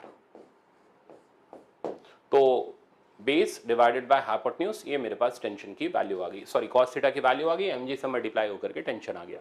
तो आई थिंक अब तो अच्छे से आ गया होगा। तो लैमी थ्योरम और उसका तोड़ मैंने आपको बता दिया कि पैरेललोग्राम यूज करो, जल्दी सवाल होगा। नेक्स्ट देखो, हाँ ये है भाई फंसने वाला प्रॉब्लम, ठीक है ना। टेस्ट में भी मिलेगा आपको, सब जगह पर मिलेगा, और आप फंसो उससे पहले हम इसको खत्म कर देते हैं। क्या क्या पूछता है, कहता है ये एक चेन बंधी हुई है और इस जगह और इस जगह की टेंशन बताओ। ये तो बच्चे बता लेते हैं, ठीक है ना। और अब फंसते कहाँ है, जब मिड पॉइंट पर पूछता है कि मिड पॉइंट पर टेंशन बता दो कितनी है। अब जरा चेक करो, यहाँ एंगल 90 बन नहीं रहा ठीक है ना, यहाँ पर एंगल जनरली थीटा दे रखा है। अब हम अपनी तीसरी चॉइस लगाते हैं। देखो लैमी सिखा दिया, पैरेललोग्राम सीख गए, अब कंपोनेंट की बारी। क्योंकि ये दोनों फोर्सेस एक जैसी हैं तो सिंगल वेरिएबल की इक्वेशन है। अब मैं पसंद करूंगा कंपोनेंट बनाना। तो कंपोनेंट हम तब बनाएंगे जब एक जैसी फोर्सेस मिलेंगी। फायदा देखो क्या होगा, जब आप इस फोर्स के कंपोनेंट करोगे बेटा, ये एंगल थीटा हॉरिजॉन्टल से, तो ये भी थीटा, तो इधर कंपोनेंट आएगा t cos थीटा। सिमिलरली इधर कंपोनेंट जाएगा t sin theta. As it is component यहां मिलेंगे t cos थीटा, ऊपर मिलेगा टी साइन थीटा, हॉरिजॉन्टल वाले कंपोनेंट कैंसिल हो जाएंगे, ऊपर वाला कंपोनेंट mg को बैलेंस कर लेगा। तो देखो एक वेरिएबल की इक्वेशन एक लाइन के अंदर खत्म कर दी हमने, तो 2t sine theta is equals to mg, यहां से t की वैल्यू आ गई mg बाय 2 साइन थीटा। तो बहुत अच्छे से अब आ गया होगा आपको कि आपने किस तरीके से टेंशन को निकालना है। अब आगे का खेल सुनो, हमें यहाँ मिड पॉइंट की टेंशन निकालनी है। तरीका, काट दो चेन को पकड़ करके। अब ये जैसे ही चेन को काटोगे, लेफ्ट वाला पार्ट से राइट की तरफ पोल कर रहा था, वहां की टेंशन आपको नजर आ जाएगी। आधी चेन का वेट नीचे की तरफ लगेगा, टी जैसे लग रहा था वैसे ही लगेगा। अब जरा गौर करो, अब इसे हम एक पॉइंट ऑब्जेक्ट से रिप्लेस कर रहे हैं, नीचे आ गया mg। आप तरीका बताना कौन सा लगाएं। टी डैश, इधर आ गया टी, एंगल बेटा हमें पता है हॉरिजॉन्टल से, ये हो गया थीटा। अब देखो गौर करो, यहां पर एंगल 90 डिग्री है। दो चॉइस है आपके पास, कंपोनेंट से करो या पैरेललोग्राम से करो, क्या लगाना पसंद करोगे? तो इसमें हमेशा लगाओ पैरेललोग्राम। तो इधर साइड आया टी डैश, नीचे आया mg/2, ये बना पैरेललोग्राम, ये आया टी। एंगल हमें कहां से पता है? हॉरिजॉन्टल से पता है, ये एंगल थीटा हो गया। नीचे की तरफ आ गया बेटा अपने पास mg/2। अब देखो इस ट्राइंगल से टी भी निकल जाएगा, इस ट्राइंगल से टी डैश भी निकल जाएगा, मतलब इस मेथड की जरूरत नहीं है। आप ये सोचो, मतलब चेन आधी करके मुश्किल नहीं हुआ सवाल, चेन आधी करके सवाल और आसान हो गया, ठीक है ना। अब आप एक ही साथ टी और टी डैश भी निकाल सकते हो, ये है यहां पर कंसेप्ट का जादू। अब टी निकालना है तो क्या लगाओगे? साइन थीटा लगा लो, आंसर यही मिल जाएगा। टी डैश निकालना है ना, तो टेन थीटा लगा लो, क्योंकि परपेंडिकुलर पता है, बेस पता करना है। तो अभी फिलहाल मेरे को टी डैश निकालना है, तो मैं लगा रहा हूं tan theta mg/2 T dash, और टी डैश की वैल्यू बेटा हमारे पास आ गई mg/2 tan थीटा। तो आई थिंक अब आपको अच्छे से सारी बातें समझ आ गई होंगी, कब लैमी लगाना है, कब पैरेललोग्राम बनाना है, कब कंपोनेंट करनी है, कब कैसे चलना है, ठीक है। अब आगे देखते हैं अगला कंसेप्ट हमारा। हाँ, ये एक काफी काम का प्रॉब्लम मैंने आपको दिया, मैन केज प्रॉब्लम। ये भी पेटेंटेड प्रॉब्लम है, एज इट इज फंसता है, ठीक है ना। अब आप ना फंसो उसके लिए मैं यहाँ पर सिखा रहा हूँ। देखो मैन केज प्रॉब्लम में सिस्टम इक्विलिब्रियम है, इस बेचारे को एक केज के अंदर, पिंजरे के अंदर बंद करके हाथ में रस्सी थमा दी। ऐसे कौन करता है भाई? और क्या इसको बोल रखा है कि भाई तू रस्सी पकड़े रही हो, ठीक है ना, और जहां रस्सी छोड़ेगा वहीं धड़ाम से नीचे गिरेगा। तो कहानी ऐसी है कि इस बेचारे की तो मजबूरी है, फायदा सब उठा रहे हैं। तो इस सिचुएशन के अंदर हमें इस रस्सी की टेंशन को कैलकुलेट करना है कि इसने कितनी फोर्स रस्सी के ऊपर एक्सर्ट कर रखी होगी such that system is in equilibrium. सिर्फ 2 स्टेप का काम है, फटाफट से खत्म कर सकते हो। पहले मैन के ऊपर फोर्स लगाओ, रस्सी में आई टेंशन टी, ग्राउंड से, ग्राउंड क्या मतलब बेसिकली ये केस से नॉर्मल रिएक्शन लगा n, मैन का वेट नीचे की तरफ लगा 800 न्यूटन। पकड़ो मैन को, बैलेंस करो, मतलब मैन को मत पकड़ो, फोर्सेस को पकड़ो, बैलेंस करो। तो फोर्सेस को आप बैलेंस करोगे, मैं नेक्स्ट पेज पे करता हूं बैलेंस। तो यहां पर मैन के ऊपर लगने वाली ये फोर्सेस आ गई। अब आगे सुनना ध्यान से, यहाँ एक गलती होती है जो बच्चे भूल जाते हैं, उसी के चक्कर में सवाल खराब होता है। अब देखो, तो रस्सी के ऊपर टेंशन टी ऊपर आ गई, केज का वेट नीचे लगा 200।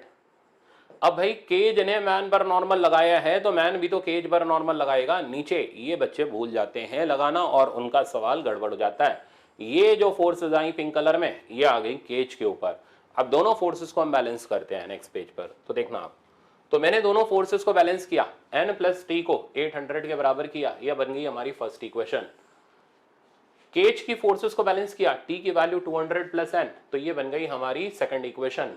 अब इन दोनों इक्वेशनों को ऐड करो तो टी की वैल्यू आ गई, सब्ट्रैक्ट मार लो तो एन की वैल्यू आ गई। तो ऐड करने से टी आ गया 500, यानी मैन 500 न्यूटन की फोर्स तो लगाएगा ही लगाएगा। इससे कम लगाई तो नीचे गिरेगा पिंजरा, इससे ज्यादा लगाई तो ऊपर चला जाएगा पूरे सिस्टम के साथ, इतनी लगाई तो ना नीचे जाएगा ना ऊपर जाएगा, एक जगह इक्विलिब्रियम में रहेगा। अब तो आ गया होगा ना बढ़िया से।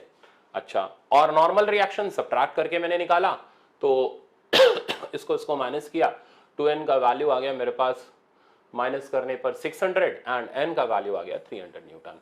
तो आई थिंक अब मैन केज सिस्टम अच्छे से क्लियर होना चाहिए बेटा, पर आप प्रैक्टिस कर लेना, ठीक है ना। खाली देखते हुए, वीडियो देखते हुए आगे मत चलना, आप बच्चे लोग सारी प्रैक्टिस कर लेना ताकि आपका हाथ सेट होए। एम हमारा यही है, आपका लास्ट मोमेंट पे हाथ सेट होना चाहिए, खाली वीडियो नहीं देखनी आपने, ठीक है ना। आगे चलते हैं, अब आते हैं इसके लास्ट टॉपिक, इम्पल्स पर। इम्पल्स का थ्योरेटिकल एप्लीकेशन भी है, छोटा मोटा न्यूमेरिकल एप्लीकेशन भी है, यहाँ भी आता है, कोलिजन में भी आता है। तो बता यहाँ रहा हूँ, सवाल कोलिजन तक चलेंगे, तो देखते चलो।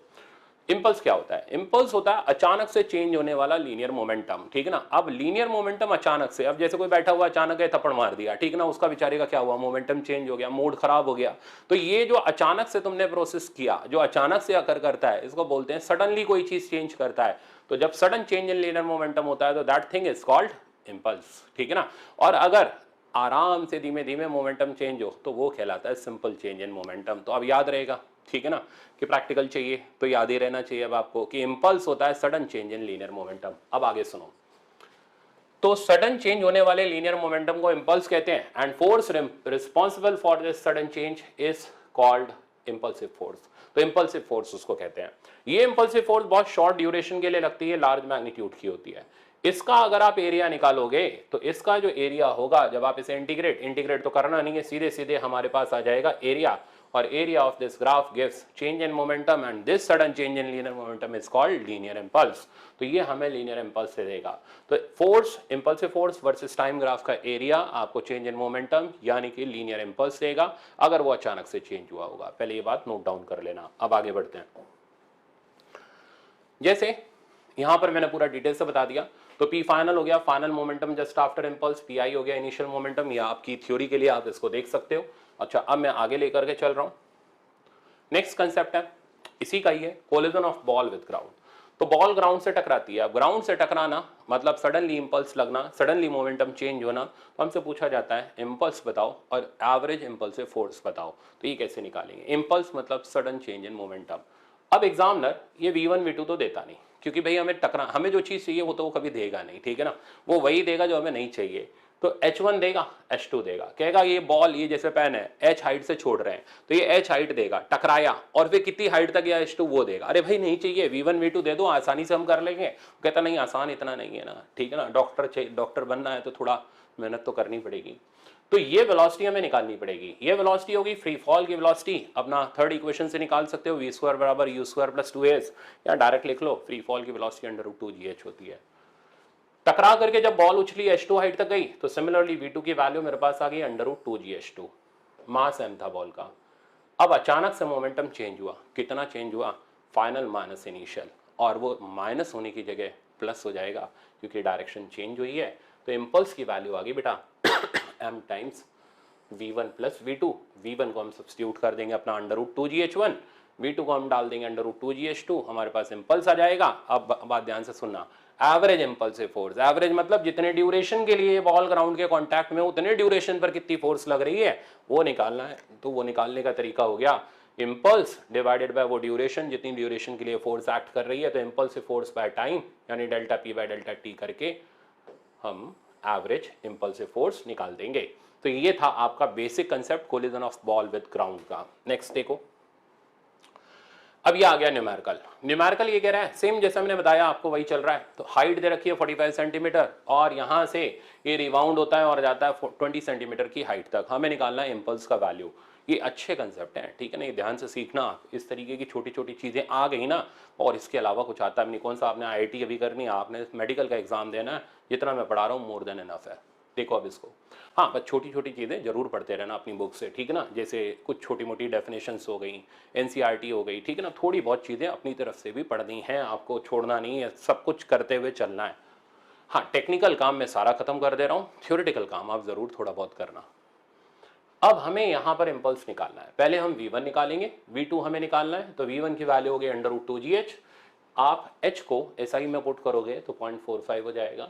V1 आ जाएगा 3, V2 आ जाएगा 2। मतलब बॉल 3 से टकराई, 2 से उछल करके ऊपर गई। अब अगर मैं एक कदम और आगे बढ़ जाऊं तो यहाँ कोलिजन आ जाएगा। कोफिशिएंट ऑफ रेस्टिट्यूशन भी निकाल सकते हैं, पर अभी नहीं, ब्रेक लेते हैं, वहीं निकालेंगे कोलिजन के अंदर। अब आगे सुनो V1 V2 आया, इंपल्स निकाला m टाइम्स V1 + V2, और यहाँ पर मेरे पास इंपल्स की वैल्यू आ गई 0.5 न्यूटन सेकेंड।